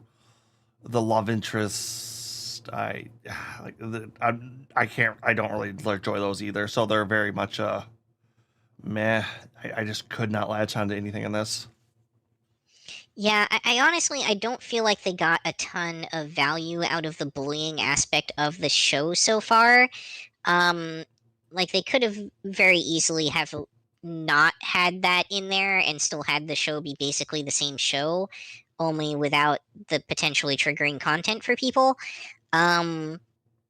So, like, I don't really feel like its presence has been well justified within the show yet, even though it's part of the basic premise. Otherwise, this is a pretty average, vaguely reverse harem,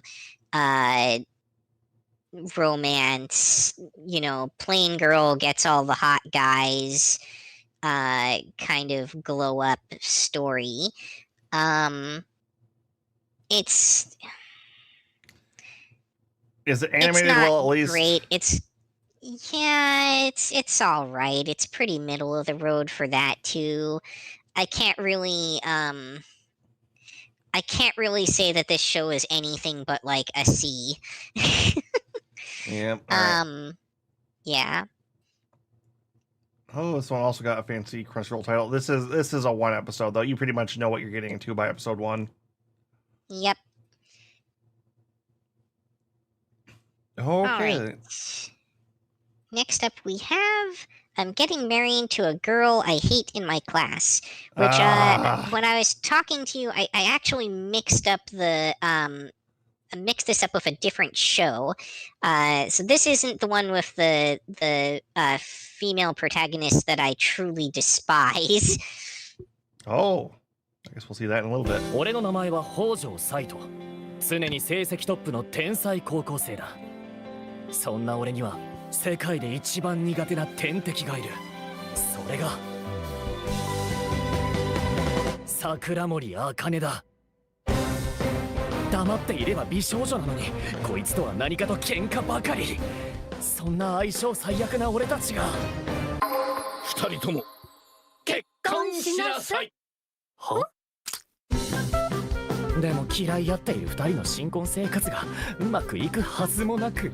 私たちのことクラスのみんなに言ったら殺すから。私とかはどうかな。シセは兄くんのことが本当に大好き。私が全部奪ってあげる。負けないから。私何を言っているのかしら。素直にせいや、私も好きね。ドキモキはいいよ。嫁が辛そうにしているのに放ってはおけない。嫁ってセクハラ。ちゃんと説明するか。キュッとしてほしいかな。私先輩のこと気に入っちゃった。兄くんの人生はシセの手に握られている。嫁がいるのに他の子と仲良くしすぎるのはダメだからね。あんたのこと大嫌いなんだから。クラスの大嫌いな女子と結婚することになった。2025年1月より放送開始。I regret I forgot to give the content warning for this one up front, but the main content warning for this one, aside from like light, ecchi, non-explicit nudity and it being a premise about school-age kids being forced into marriage with each other, is the very, very explicitly heavy incesty vibes going on with the Emoto little cousin character. Sister be thirsty. Oh yeah, very, very thirsty. Yeah, besides all of those content warnings, okay, this is the odd couple forced into an arranged marriage, and the female lead on this one feels like a 90s tsundere cutout character. Like, while I don't like, the main guy feels incredibly generic other than I study good, I smart. She just feels like, no, I like the classic, I actually like you, Baka, but no, I can't show it, or I'm not going to even acknowledge that because no, I'm not that kind of person, or no, I won't realize. It's like, just, she comes off as so antagonistic early in the first episode with no good reason for anything. Specifically, like, it's just the guy not doing anything and comes over and gets chewed out for something. Yeah, she kind of chews him out for chewing him out's sake, but as a lot of the orbiting characters observe, like, it really is just kind of like showing how she really has these like repressed feelings for him that are kind of obvious to everyone but them, which in some ways helps the setup for the show be a little bit more palatable, because even though at the surface level they kind of annoy each other and hate each other, below that they do have like some kind of deeper respect and maybe even some like repressed feelings there. At least on one side, it's unclear if that's mutual from the get-go. But yeah, putting aside the broader conversation about like arranged forced marriages, especially between underage characters in this day and age,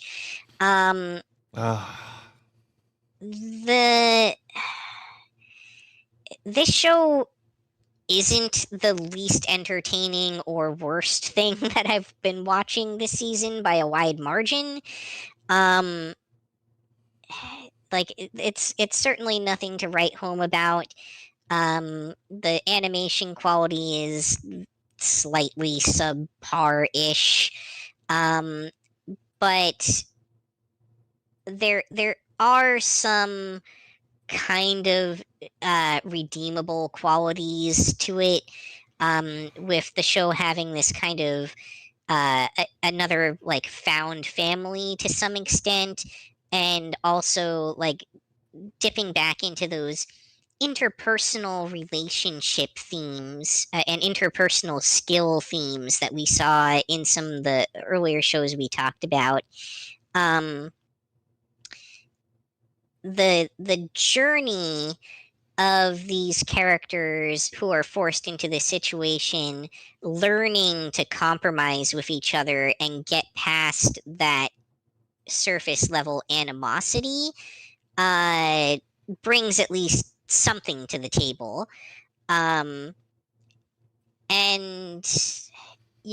everyone's own personal thoughts and feelings about the incesty nature of it aside, the Emoto character is probably the best girl on the show and is reasonably like cute and clearly has her own motives, and gets some good humor here and there out of her involvement in things.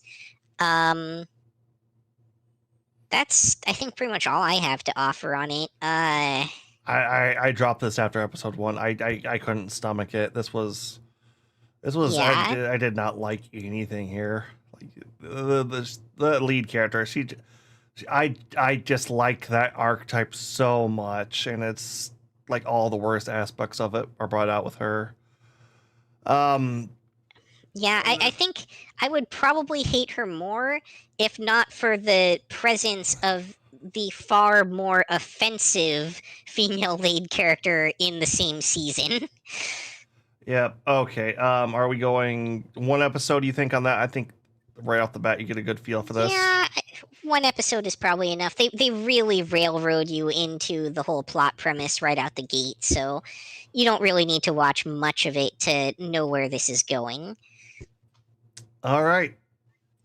Let's. Okay.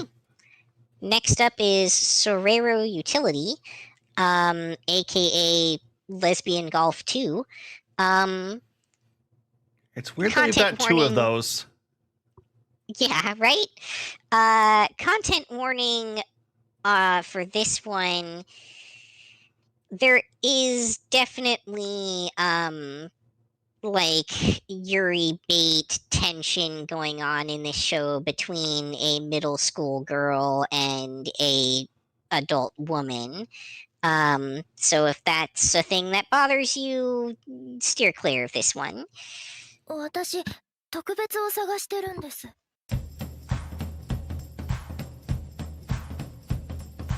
みなみ、やったことある？っていうか打ってみよう。はじめまして、みなみちゃん。探し物は私だけのスペシャルな特別。ようこそ。ここが沼への入り口だよ。一度入ったら抜け出せないかも。めっちゃ可愛い。おお、ユーティリティか。始めたてのみなみちゃんにぴったりかもよ。ユーティリティ。37,500円。ユーティリティ、ユーティリティ、ユーティリティ。エクセレント。ユーティリティ、万能。すなわち最強。ユーティリティはエクスカリバーってことなんだよ。飛距離出すのに大事なのは下半身だよ。来てますよ。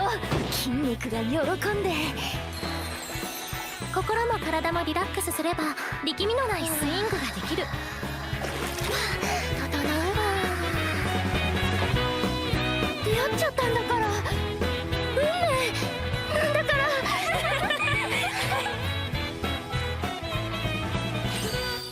これからよろしくね、相棒。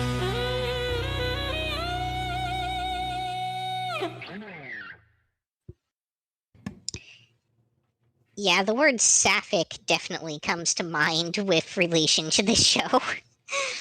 This is a high dive one, isn't it? Yes, I believe this one is in fact a high dive show.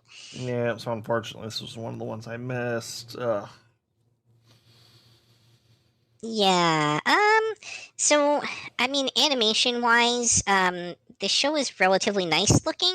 It has kind of like vaguely K-On!-esque sort of animation quality to it. There's obviously, you could probably glean from that preview some, kind of ecchi content that they lean on there a bit.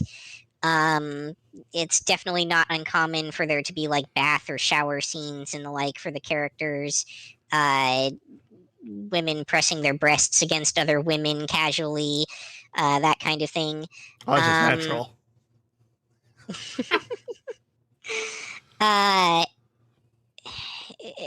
Technically, it's a show that's about golf on some level. Golf certainly does show up in the show. But this is not a sports anime. This is really more of a finding yourself and your special interest and cute girls doing cute things / Yuri bait genre. You probably know what you're getting into in episode 1 for this. I don't think you need to watch beyond that. Yeah, I think that pretty much covers it for this one. All right, then. All right. Next one, any content warnings we need to know about beforehand? You'll be covering those for this one. Oh, dear Up God. next is Ubelblot.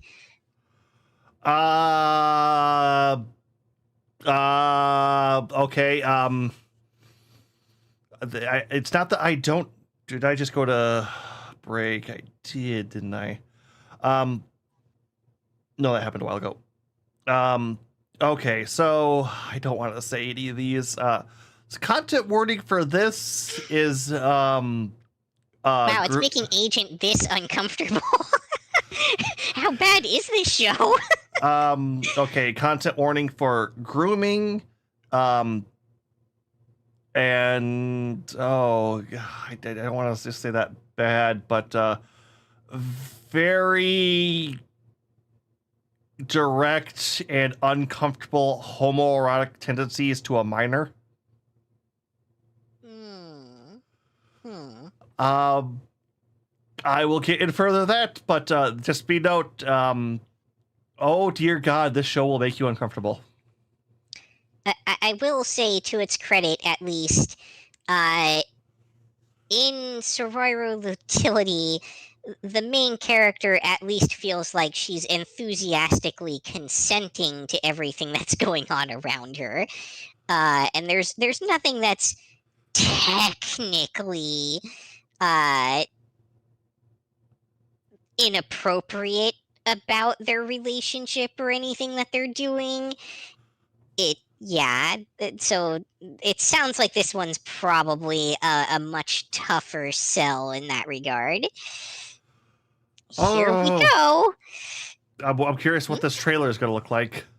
Oops. All right, this is Ubelblot.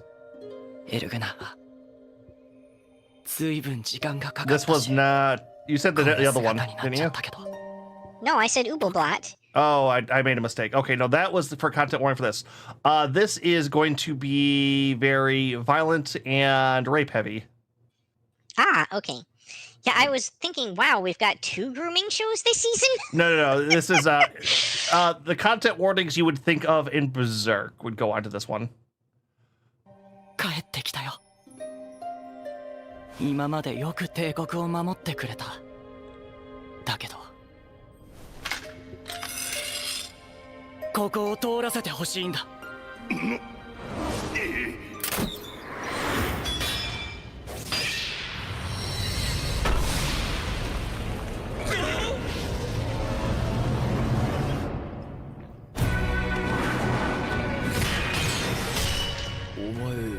な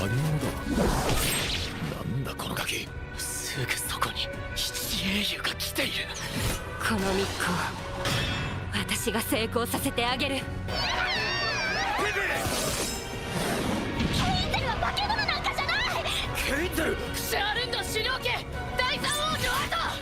何クラトの命を奪った敵としてお前を殺す。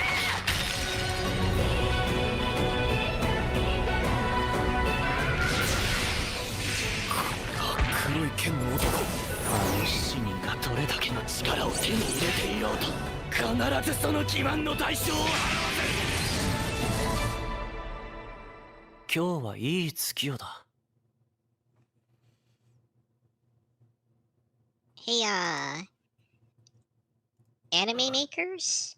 Could I bother you to, not force extremely non-consensual sexual situations on the lolly characters, because it looks like that might have been one of the targets of the aforementioned content warning. And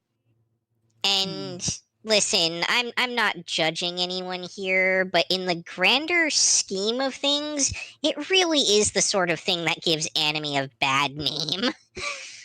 I don't think that particular one is directly put into any situations that aren't like, oh yeah, no, this is just a slave pit kind of thing.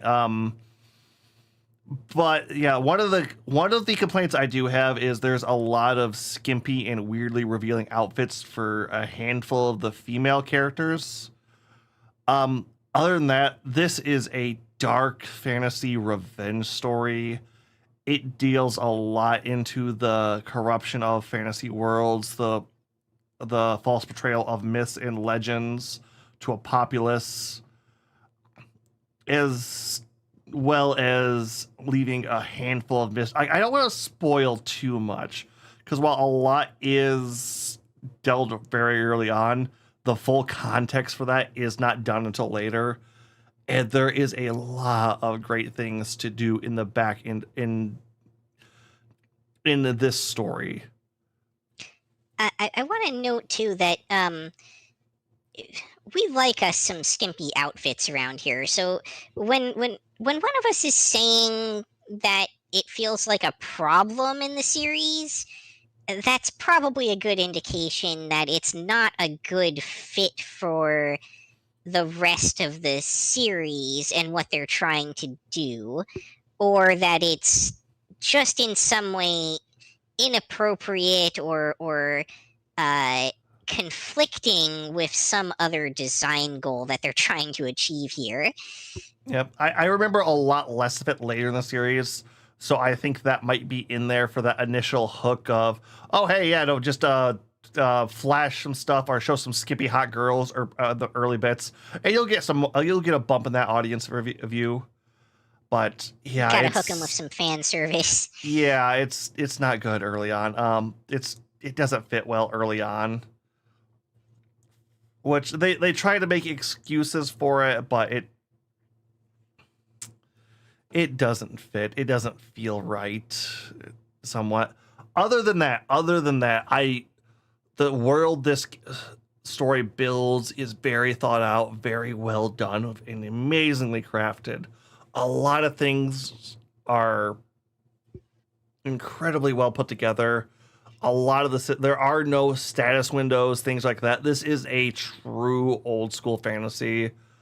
I especially love the music side of that. It's that, I don't want to say operatic, but you could kind of hear it there at the end with that just singing to the heavens kind of feel to it.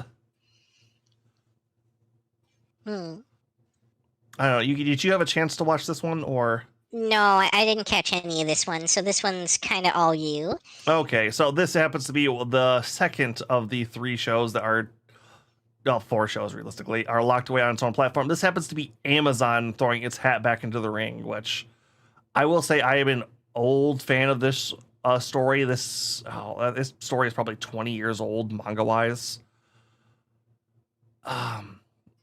The main character, the stuff and now I've hit my ad break again. The stuff that they do in this is the thing I am most worried about is their animation, because the way this story is drawn in its manga form is very reminiscent of Berserk style.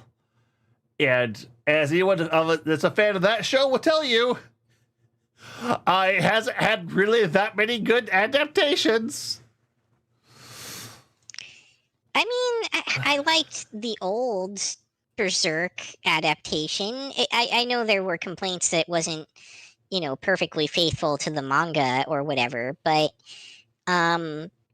it was a good anime. I can't say the same for any of the ones that have come since. Yeah, Golden Age, 16, 17 have all been,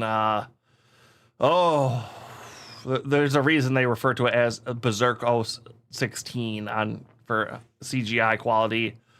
This, it doesn't have as many monsters as late in Berserk, but it does have a few. They weren't CGI.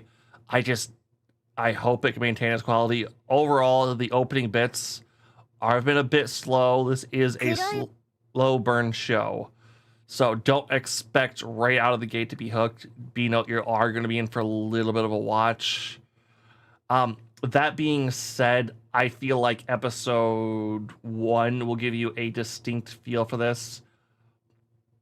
Like I said, this is going to be one I'm going to have to be wary of later on, but it feels good so far. They're adapting it very well. I can't think of anything they were missing out on it. And this is a story that did do good on its manga run. I believe it even got a sequel.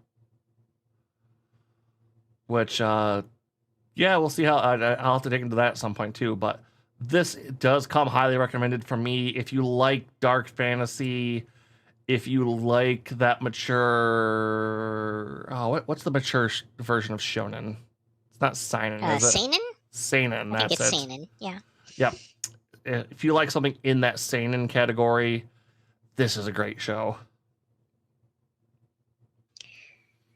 All right. This one actually doesn't come with a content warning. I just realized while Agent was talking through that the other show I was talking about with the protagonist that I truly despise somehow, coincidentally, I assure you, did not get its trailer into the list earlier. So we kind of missed it. So we're going to jump back to that one real quick. So next up is Medaka Kuroiwa is impervious to my charms. 黒岩くん、この時間ね、先生いないの。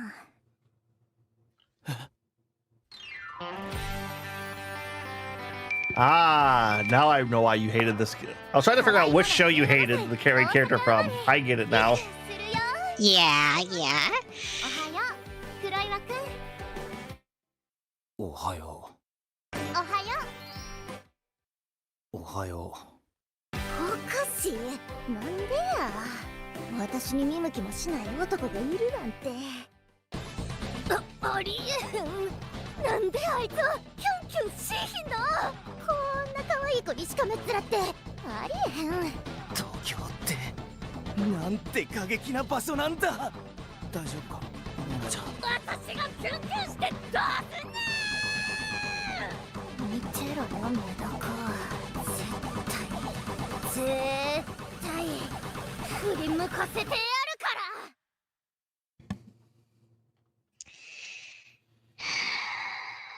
Yeah.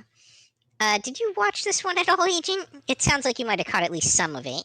I watched the first episode on this, and it was rolling my eyes the entire time. Yeah. I truly like this female lead is everything that I hate in a female person, much less character. And stripped of any quality except for the ones that I specifically hate. Yeah, it feels like we had a changeover from Forced to Marry to this on that. This is another, I almost want to say odd couple relationship, or not so much odd couple, but this is the only person that won't instantaneously fall for me. I'm falling for them. Yay.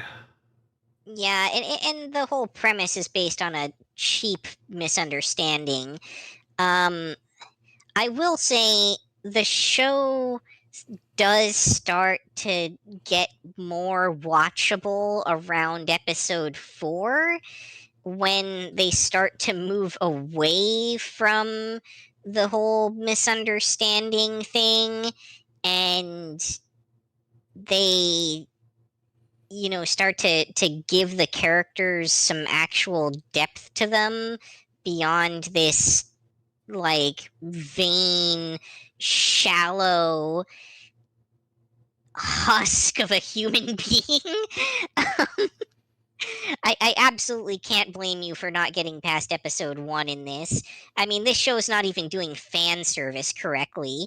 Like, there's literally a scene in the early episodes where she tries to use a panty shot to get his attention, and she aims her butt away from him where he can't see it.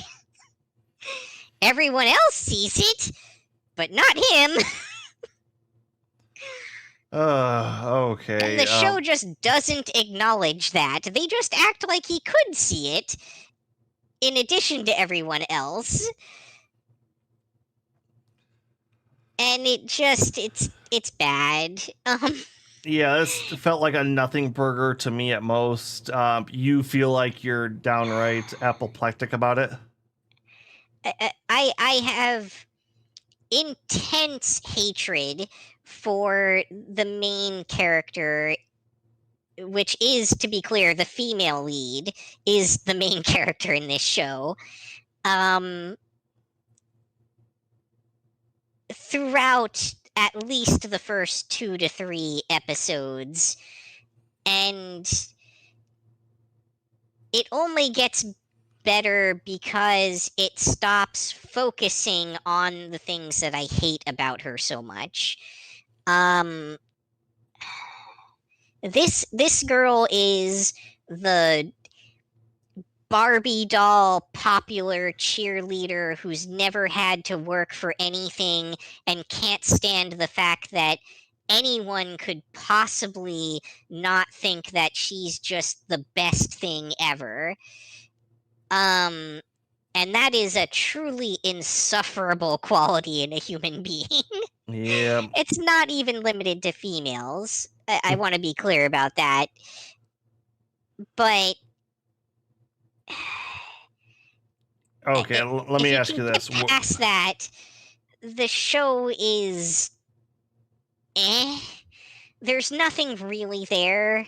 There's some very vague attempts at like fan service etchiness that don't have anything backing them.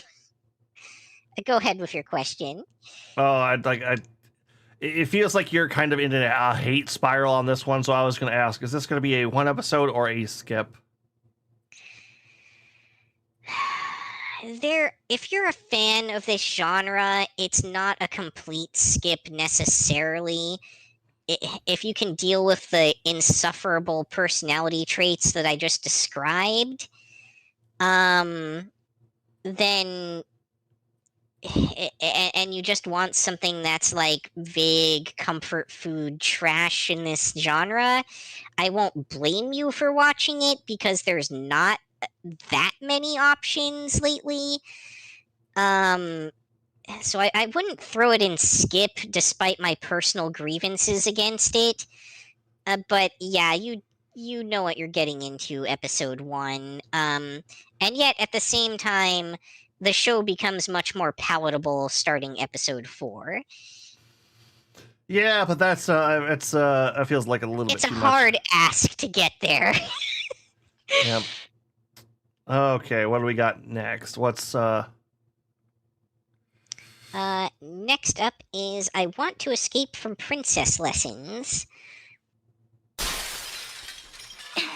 Sorry, I forgot the content warning on this one because we're back to those. Forced underage marriage again is a major theme in this, as well as some vaguely non-consensual sexual advances and literal captivity for the female lead in a literal gilded cage scenario.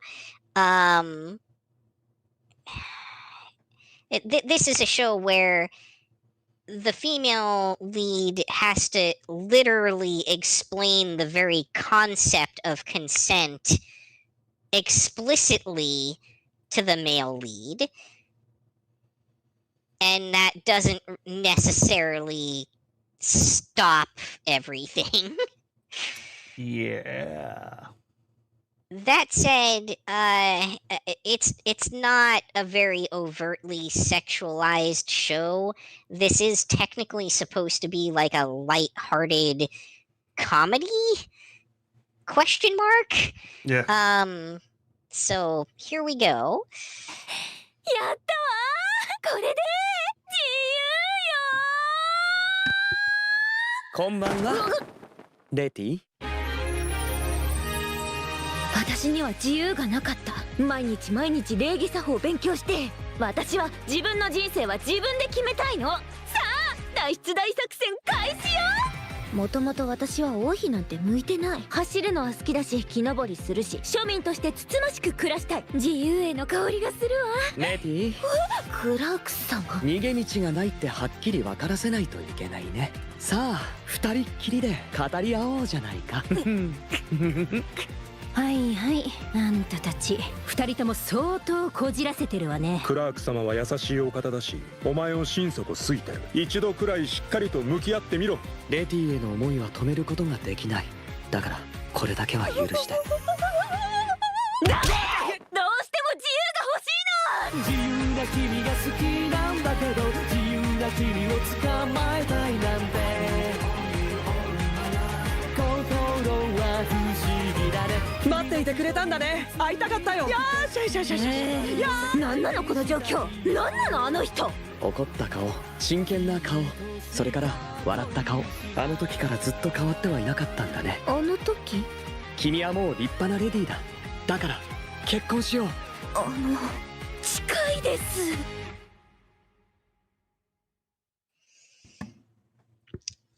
Did you catch any of this one, Agent?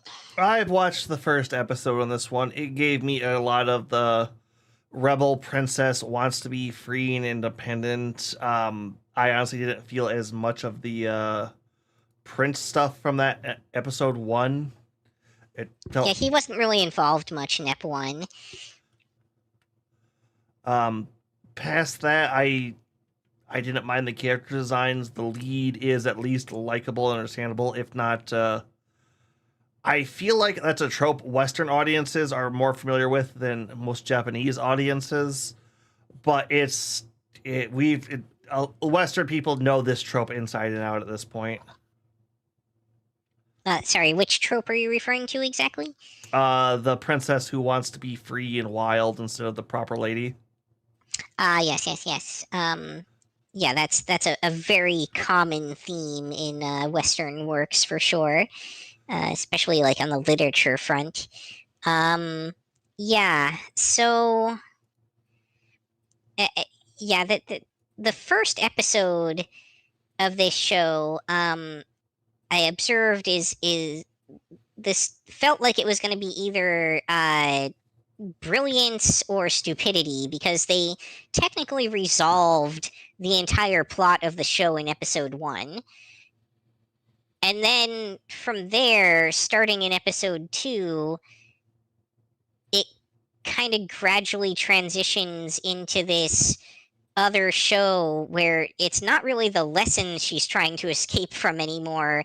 It's the prince himself who is making constant advances against her that are clearly unwelcome.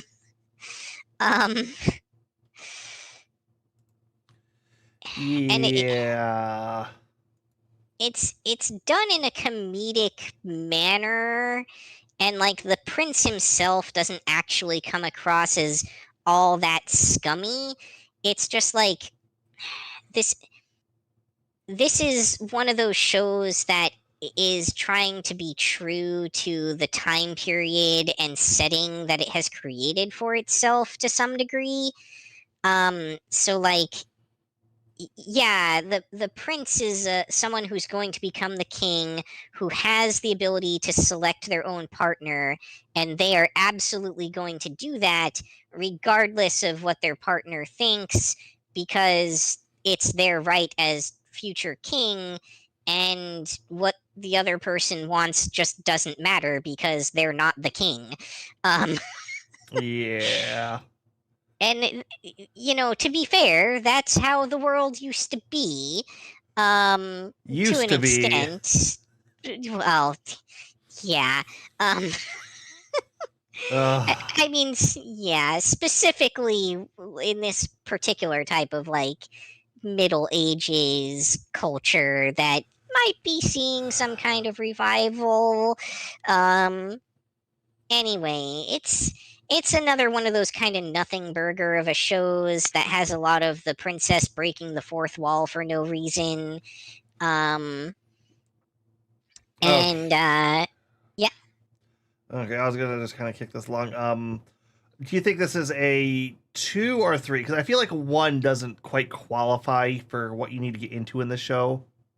No, because 1 is kind of like a fake out episode where, like, all they really do is resolve what was supposed to be the plot of the entire show. You need to go through at least episode 2, if not 3, to see what this show is really serving you, because episode 2 is really more of like a segue episode where they kind of set up what the new plot is, and then episode 3 is where you really start getting the actual character interactions and everything that will form the foundation of the rest of the series from the looks of it. Yep. This also happened to be the one that Crunchyroll gave the special title to. Yeah, that makes sense. It follows the pattern so far, at least it seems like. Of inconsistency? And of really bad choices for what they think is going to do well. I mean, to be fair, out of the shows they have that I thought would do better, yeah, farming in a fantasy world is pretty much it. I mean, Red Ranger. That got a special title. Yeah. Anyway, moving along. Next up we have I'm Living with an Otaku Neat Kunoichi. As one might guess from the opening frame here, the show is very fan servicey.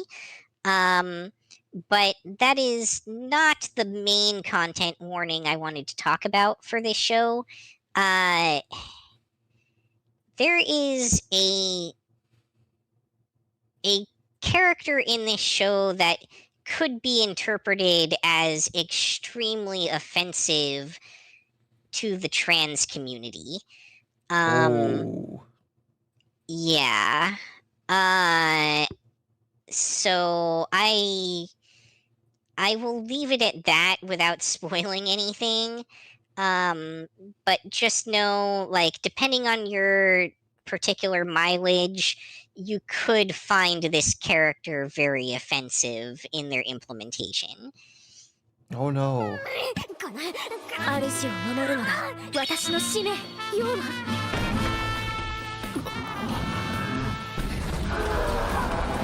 お待たせ、スーちゃん。大丈夫。私の生活を乱すやつは誰であろうと容赦はしない。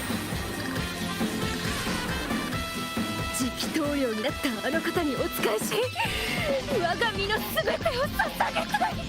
私を助けにしてください、スズリ様。ようやく見つけたわ、イデウラシズリ。この私と勝負しなさい。無視すんな。よーし、今からゲームしようよ。もうこんな時間。いいじゃん、明日休みでしょ。はい、決まり。ゲームして、ご飯食べて。Incoming transmission. ご飯食べて。そしてダミーをむさぼる。 Thank you for the raid! いいんですかWelcome Raiders! しずり、さすがに寝た方が。まだまだこれからっす。Welcome, viewers. You have entered our anime covering stream during its content warning section. Please be warned that some of the stuff we are going through now is the riskier stuff of this season's new anime. But as for introductions, I am Agent Q, and this is Yuki, yes! Yep, Yuki. I don't know why my brain was fogging up there, but so far it's been going good. We've been going through some fun anime trailers tonight. We've only been able to find out of all the new shows this season, our premise. Oh, thank you. That actually did take me quite a bit to get that done right. But we are going through all of the new anime for season 2025 winter this right now. We are rating them on how many episodes it takes to get a feel for the show, not the quality. The quality will be done in our end of season stream. Right now, we just went through, out of what we've gone through so far, Red Ranger in Another World is my peak. Yuki, you got a favorite? Well, I I would say Zenshu is probably still a little bit above Red Ranger in Another World, but Red Ranger's still a very solid show as well. Okay, but the trailer for the one we just watched, Konichi Otaku, was it? I'm living with an otaku neat kunoichi. Yes. Unfortunately, this is a high dive show, and unfortunately, I have missed this one. I am all caught up on this one, although they may have come out with an episode tonight, awkwardly. This episode, this series, first of all, it has 2 episodes per episode, which is kind of awkward and makes the rating system we're using a little harder to apply. Oh, is it the old Cartoon Network double feature per episode kind of bit? Kinda, yeah, because it even has like a complete opening and ending theme for both sub episodes. Oh. Yeah. So that makes it kind of hard to place how we should scale that, I guess. But in any case, this is a very ecchi show. Like, you know exactly what you're getting from the title, pretty much. The only thing I really want to mention is the same thing that came up in the content warning. There is that one particular character who is. Is this one of those trans bits where they transform and then they change genders? Yeah, well, they very specifically identify as trans femme, and they use their ninja powers to maintain that form as often as possible. But that magic sometimes fails, and it's something that they wish to hide from one of the main characters, who they are desperately stalkery over. And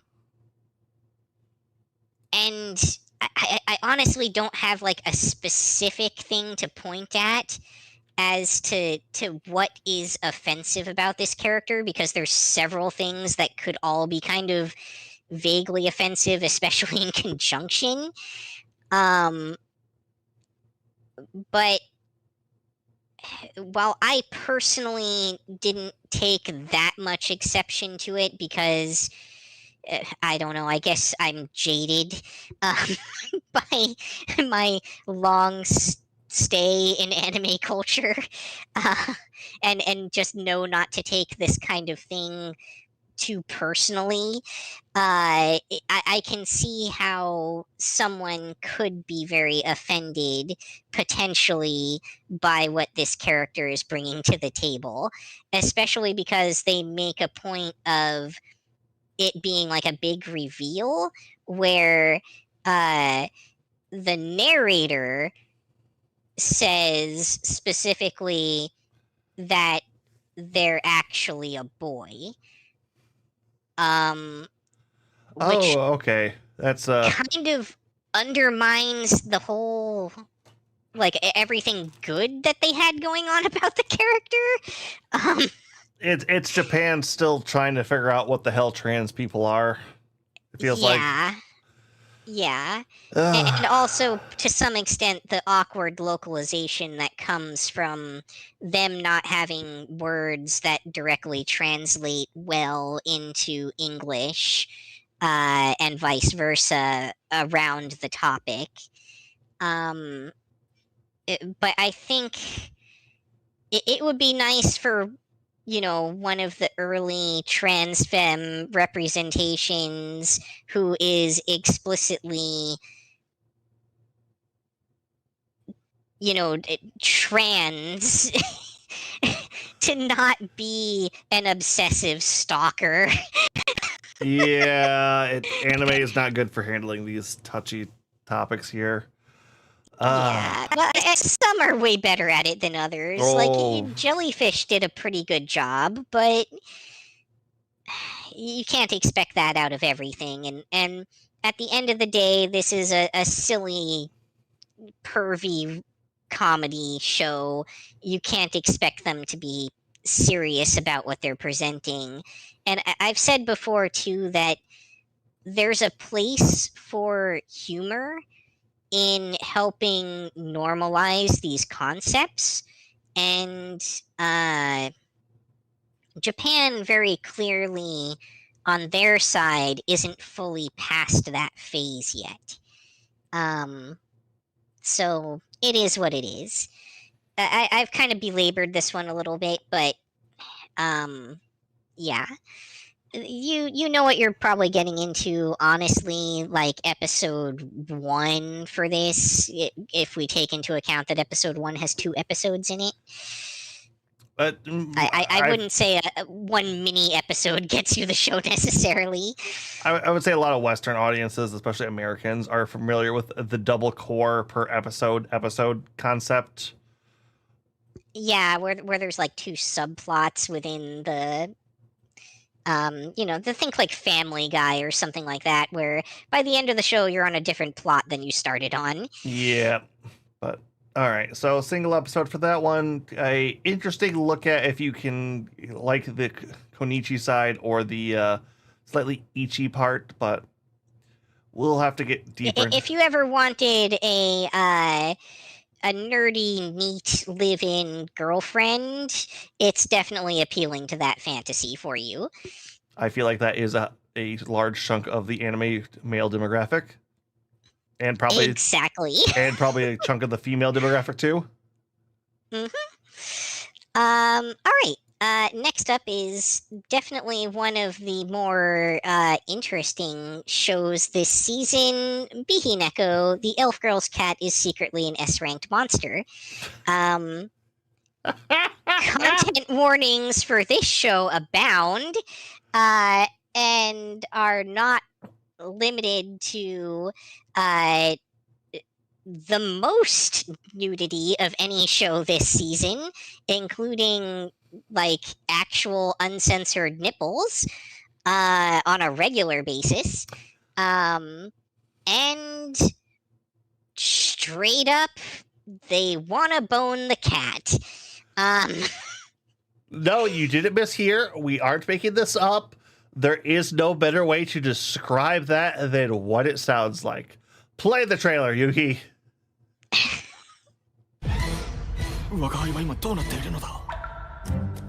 そうか、これが噂に聞く転生。これはベヒーモスだと。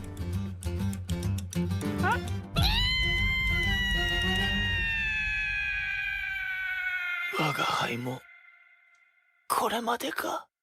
やっと目が覚めたんですね。なんだ、天使か。あの娘は傷ついた我が輩を介抱し、食事も与えてくれた。我が輩は命の恩人であるご主人に仕えよう。生涯をかけて守り抜くと誓う。あなたの今にうっとり、実はぴったり。決めました。この子の名前はタマ。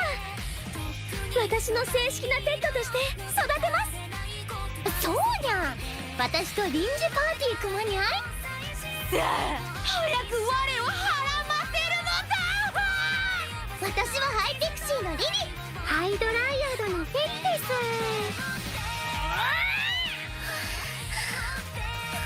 タマ、もっと。ご主人、これではエルフではなくエロフではないか。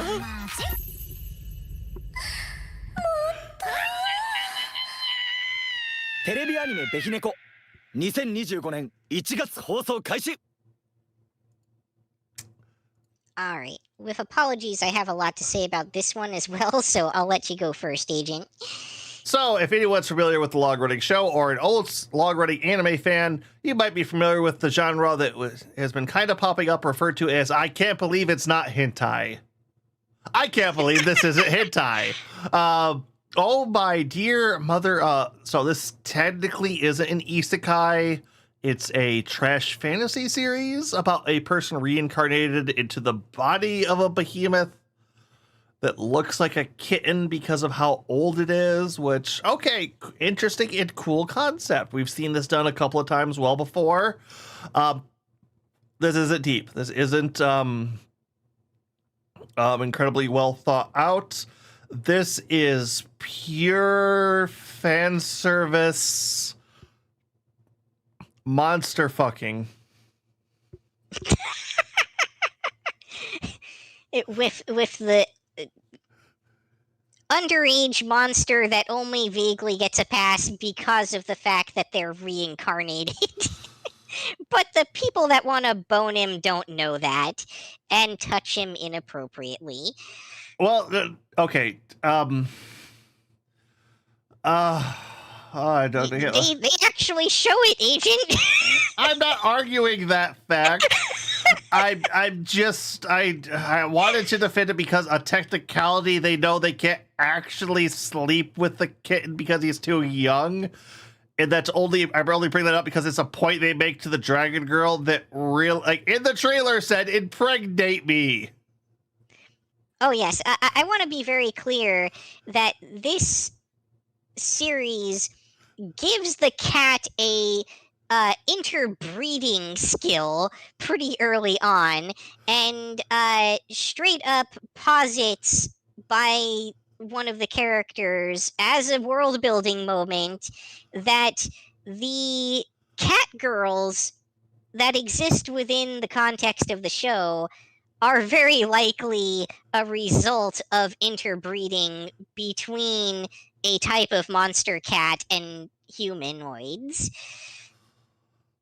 I wanted to say humans, but it could just as easily be elves. This is Ichi. I don't even know if I want to say. There's a whole scene with he grows tentacles with a aphrodisiac gel that squirts out the end, and it's. I don't know if it was an aphrodisiac, but it definitely melted their clothing. Yeah, I feel like that makes my point more. I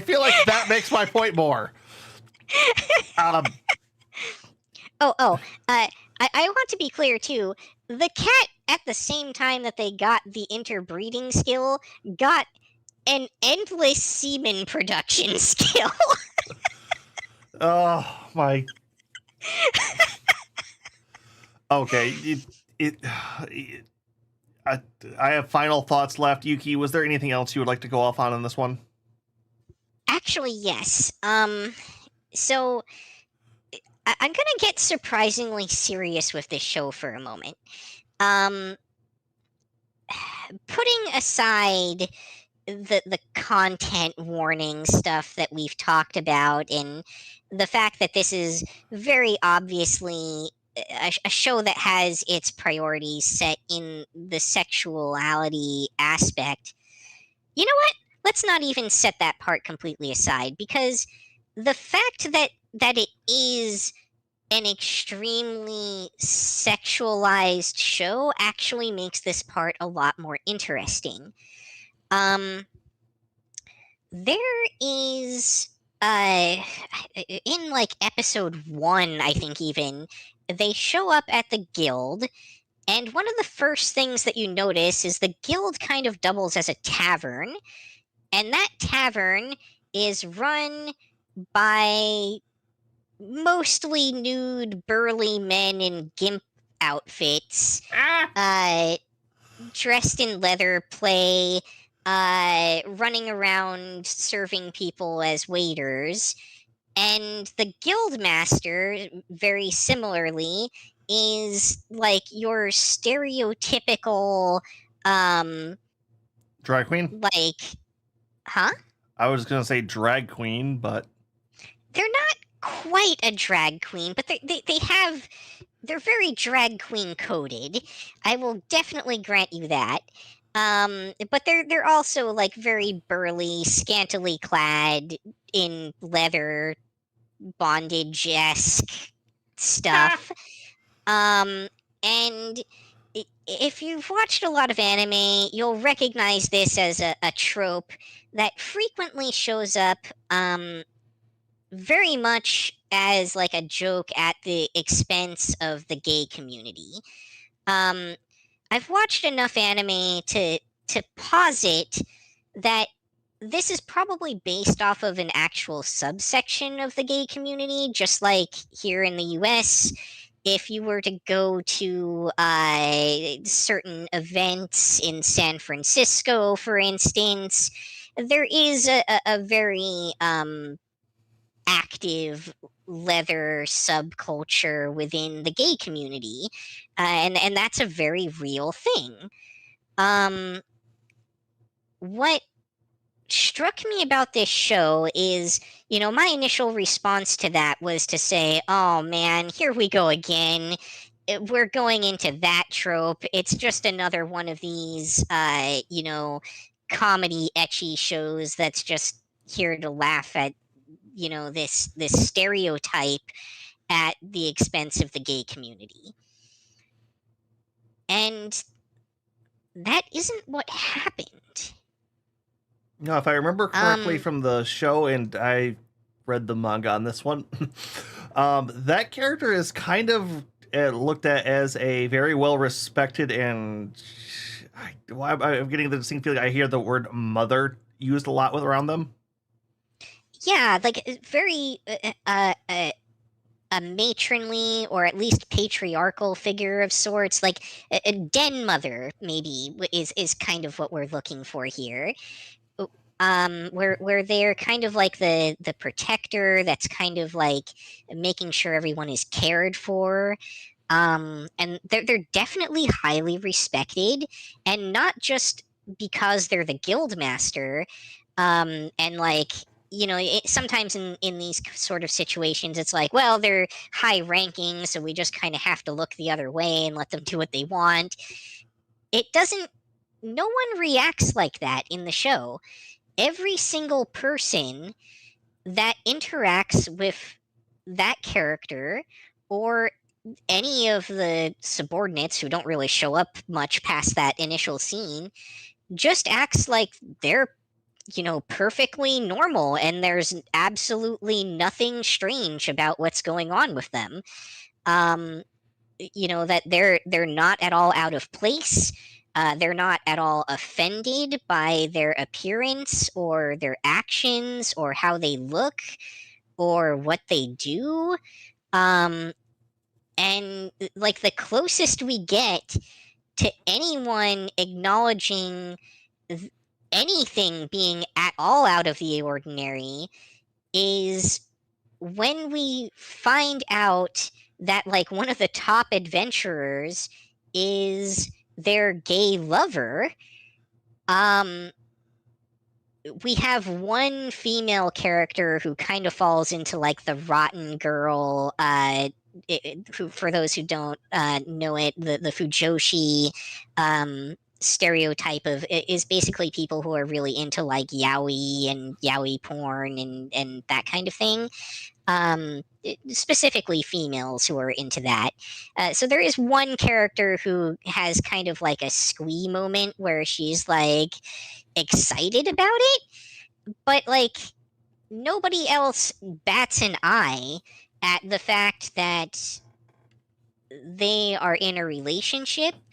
Nobody treats anything that's happening there as anything less than 100% perfectly normal. And even the one character that does that squee moment, it could just as easily be that they're just excited because it's a couple, and like that's what they're responding to. And I don't know if I can impress upon people how incredibly rare that level of representation is coming out of Japan. Yeah, the only thing I really would have wished is it wasn't in a show where the crazy old cat lady, you get kind of a raised eyebrow from her. Yeah, now, on the one hand, it being side by side with that kind of content sort of undermines that message a little bit. But on the other hand, the fact that this show is like shamelessly perverse, and I'm using that term lightly in the context of like, it deals with adult subject matter that's intended for excitement purposes. You can't watch this show in public. Yeah. The fact that it's aimed at that kind of audience and still includes characters of all these different relationship dynamics and sexual orientations is very shocking, because normally that would be the sort of thing that would be completely off limits to include in a show like this for fear of turning off your audience. But we see right in the ending credits an extended like zoom out scene that shows all the characters all in one giant bed together, including the guildmaster and his boyfriend, and at least one other gay couple, not to mention numerous, lesbian. I think we haven't met a lot of those characters yet. Couples. The cat is building a harem. Oh yeah, and everyone's a part of it. Everyone's invited to the cat's harem. Okay. It doesn't matter what your gender or sexual preference is. Or the species. cat does not discriminate. Yeah, that being said, it's...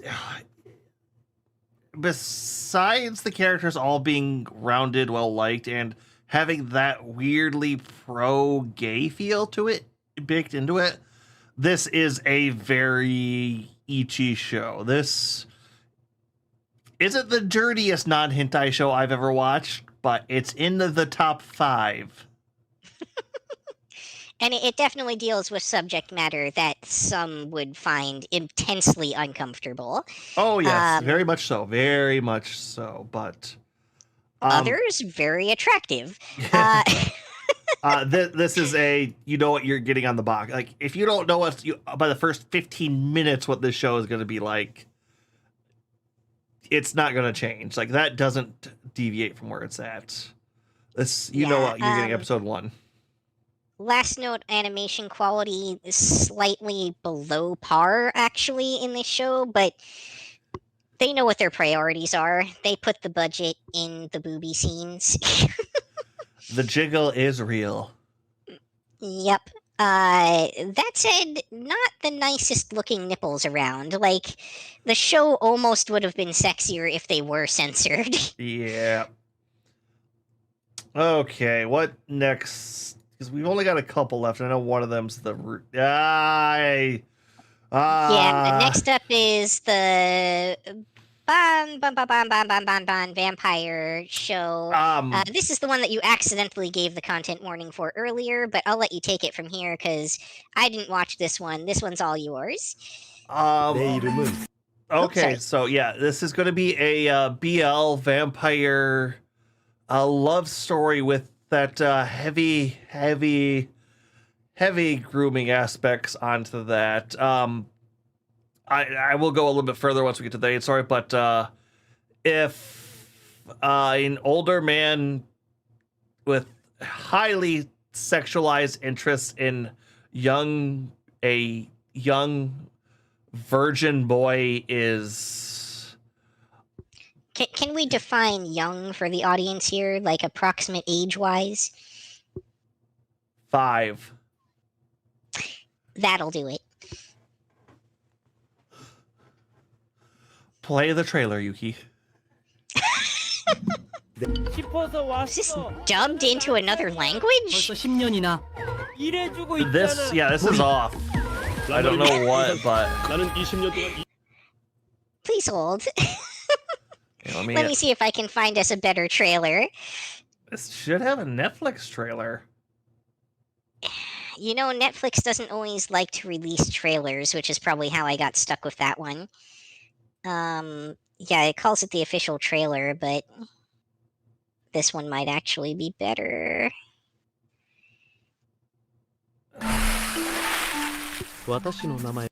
Yeah, there we go. It's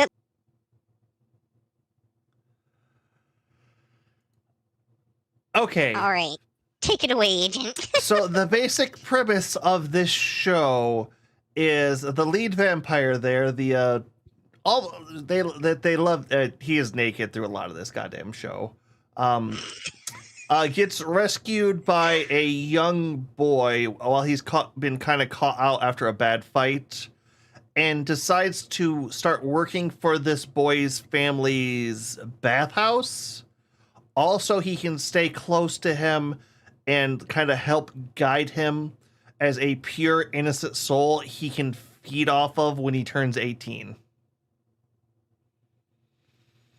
This is not a subtle or hinted at concept. This is the vampire declaring with a very plain and focused on erection, crying out for how much he can't wait for the day he can suck him dry. They sure took that sexualization of vampire blood drinking in a weird direction in this one, didn't they? Oh, it's very sexual. It's the flashbacks we get with the vampire lead very much that he drinks blood for two reasons: because he has to, and because he would, because he would love somebody. Very much going on to the taste of evil men taste horrible, where pure virgin souls dedicated to a dream feel amazing. Weirdly enough, he's also the guy who kills Nobunaga, technically, in this series. Just for flavor. No, it seriously like caught me off guard. Like he's reminiscing, and it flashbacks to Nobunaga, like when he was betrayed and burned alive, like burned down in a castle. Like, well, we're gonna die. Take my blood. That was part of our contract. Live well, my friend. And it's just like, this, like, okay, the BL part, the ancient vampire seeking love.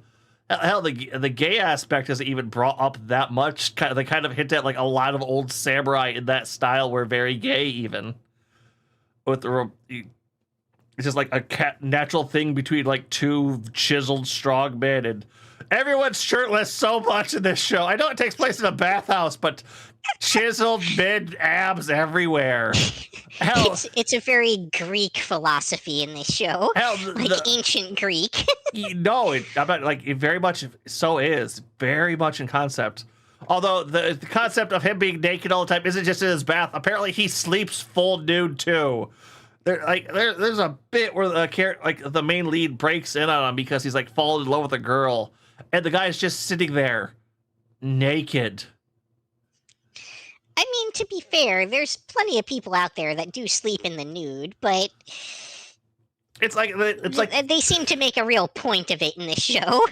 It's like casual nudity is not looked at as a weird thing in this show. It's just very common. That being said, I mean, that's also Japanese bath culture. Like, in a lot of anime, you see people wearing towels into the bath and stuff, but if you know anything about Japan, you know that that's actually, like, extremely taboo, and you are never to wear anything into the bath. Yeah, that concept is very much brought here. Like I said, you will see chiseled men. It's the fact that you have a hundreds of year old ancient vampire being in this boy's life from the age of 5 to 15 current age in the show, with the very much intent of keeping him a virgin, which apparently it looks like where the show's going of, oh no, the boy has found love. I must protect his chastity. Mm-hmm. And it's uncomfortable. It's incredibly uncomfortable most of the time. I mean, there are some fun jokes, but it's like you can't just stop and like, oh, right, that's yeah. If this is to your taste and to your liking, I'm going to say this is a very well one episode. You know what you're getting into. I think I might have closed one of the trailers on accident too. We should have 2 left at this point. Yeah, I can identify at least one of those. The Idol anime and Magic Maker. And the Magic Maker one. So the Idol anime actually is not a new anime from this season. Oh, it's not. It's a continuation or a spinoff of a different one? Yeah, it's Bang Dream, which is an ongoing series. That's why I didn't include that one. Oh, never mind. We will skip that then because I was not enjoying that. Whoops. Yeah, I tried to note that to you earlier in the week, but I think you might have missed it in the chat. I have had a stressful week. I will. But right, last show. Yeah. So next up is Magic Maker, How to Make Magic in Another World. And this one actually also carries a content warning. Incest. Oh my weird yeah. This is another one of those shows where the brother and sister are super, super into each other. So into each other that they're able to actually create magic for the first time in the history of their world. あのね、父さん、ちょっと聞きたいことがあるんだけど。魔法はあるの？ないな。ない？ファイヤーボール！分かってた。やっぱりそうだよね。私お姉ちゃんだもん。シオに何かあった時のために強くなってないと困るじゃない。調べれば調べるほどこの世界に魔法がないことを思い知らされた。第二の人生で僕は6歳にして生きる目標を見失いかけていた。シオ、光ってる。これって。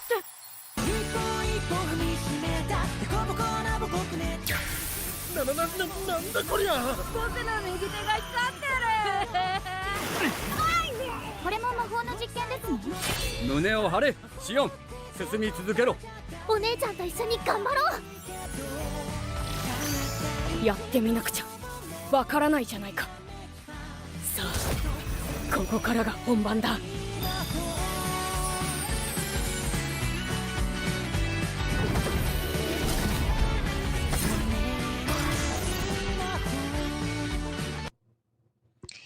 All right. Now, I want to point out that this show does have a really interesting way of exploring the concept of creating a magic system from scratch through the perspective of the characters. The thing is, if this is something that bothers you, you have to get past the fundamental fact that the magic that they're developing is literally powered by how horny this brother and sister are for each other. Yeah, this very reminiscent of what was it on this list? I'm a noble on the brink of ruin, so I might as well try mastering magic. Only it takes it from the ground up. It does take a little bit of time to start explaining itself, building itself, and not just, oh, this is, read grimoire, no magic, read more grimoire, study magic, become great magic. This is... Yeah, I would say this one's definitely more fleshed out than that one. Yeah. But big premise here, this is an isekai where the protagonist... would you call him the protagonist? I know early episodes his sister feels more like the main character. No, he definitely transitions into more of the main character, with the sister not even showing up in a lot of the scenes as time goes on. Yeah, because they probably wanted to get away from that. Yeah. No, they didn't. Not at all. It maintains as a very central premise to the show. And, yeah. Now that said, I do want to point out one other interesting thing that this show had going for it, which is one of the most legitimately like scary monster sequences that I've seen in anime in a long time. That one still frame we got of that goblin really didn't do justice to how they introduced this creature and like the way that it moved and lurked in the shadows as this terrifying nightmare beast that like clawed its way through their doors into their home. If this show could get away from that incest tag, this would be probably one of my highest rated shows of this season. That tag is really sitting there pretty good, though. Not only incest, but underage incest with a character who, like, okay, this is something that I think causes a lot of division and makes this like harder to stomach for people. Like, there's not consistency within the anime world as to whether we're supposed to consider it okay for someone to be sexualized because they've been reincarnated and are actually older, or if we should view that as weird and off-putting because they've been reincarnated and are now in a relationship with someone who's their age in their new body. Yeah, that is a problem that they've had, and this show doesn't do much on it. If it wasn't for the fact that this show did so much else to help build out and flesh out its world and build what it's going on, I would very much count it against that. The problem is it does so much to build its world in every other aspect that feels a bit out of place and a bit off. Yeah, it's when you have something that's considered widely very socially unacceptable, it makes it very hard to recommend something for its other qualities. Yeah, but I think this is a good okay, so I you think this would be a 1-episode one, but I almost want to say 3. I want to say 3 for this one just because of how much world building is important to this. No, bots, don't do that. But what do you think? You just because 1, I say no hard on that one. 2 or 3 is where I'm at. Yeah, I think this would probably be more of like, I kind of want to say 2 episodes, like you know where the show's going, but you don't really get a full taste for like the development of the magic system, which is pretty core to the show, until episode 3. And I think that's also where we like if you haven't gotten to episode 3, you're probably not going to benefit from that whole like nightmare creature scenario I just explained either. So, you know, I don't think you're really giving the show a fair shake if you haven't given it that far. But at the same time, if the content warning put you off, this probably just isn't going to be a show for you. Yep. But with that, we have rounded out all of the new anime series from this season. For those watching on the VODs, please let us know down in the comments what you think of our ratings, or if you watched, or if are watching this much later and you're watching this in comparison to our season in review list. Let us know what we got wrong and what we got right on all of these. But I also want to give a big shout out and thanks to all of our raiders. Thank you, Pix, Kiku, and Tony, or Hydrox Ant, for those who saw that on the raid. Everyone, absolutely. Thank you all so much for the raids.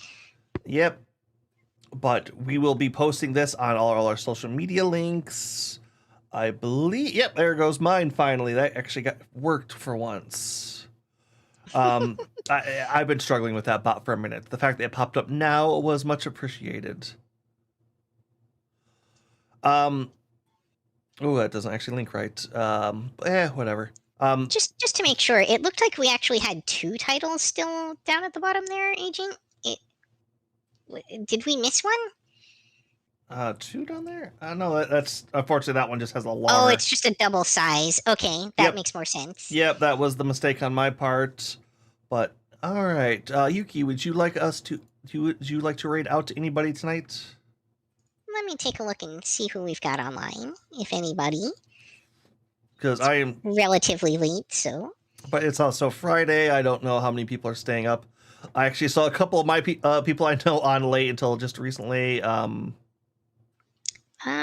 The only person I've got around is Cat Bakeneko, who we've rated before in the past. But if you have anybody, I'm open to suggestions as well. That's good. They sound like they're more in the anime bit too. Could you send me the name of that, and we will get this raid going.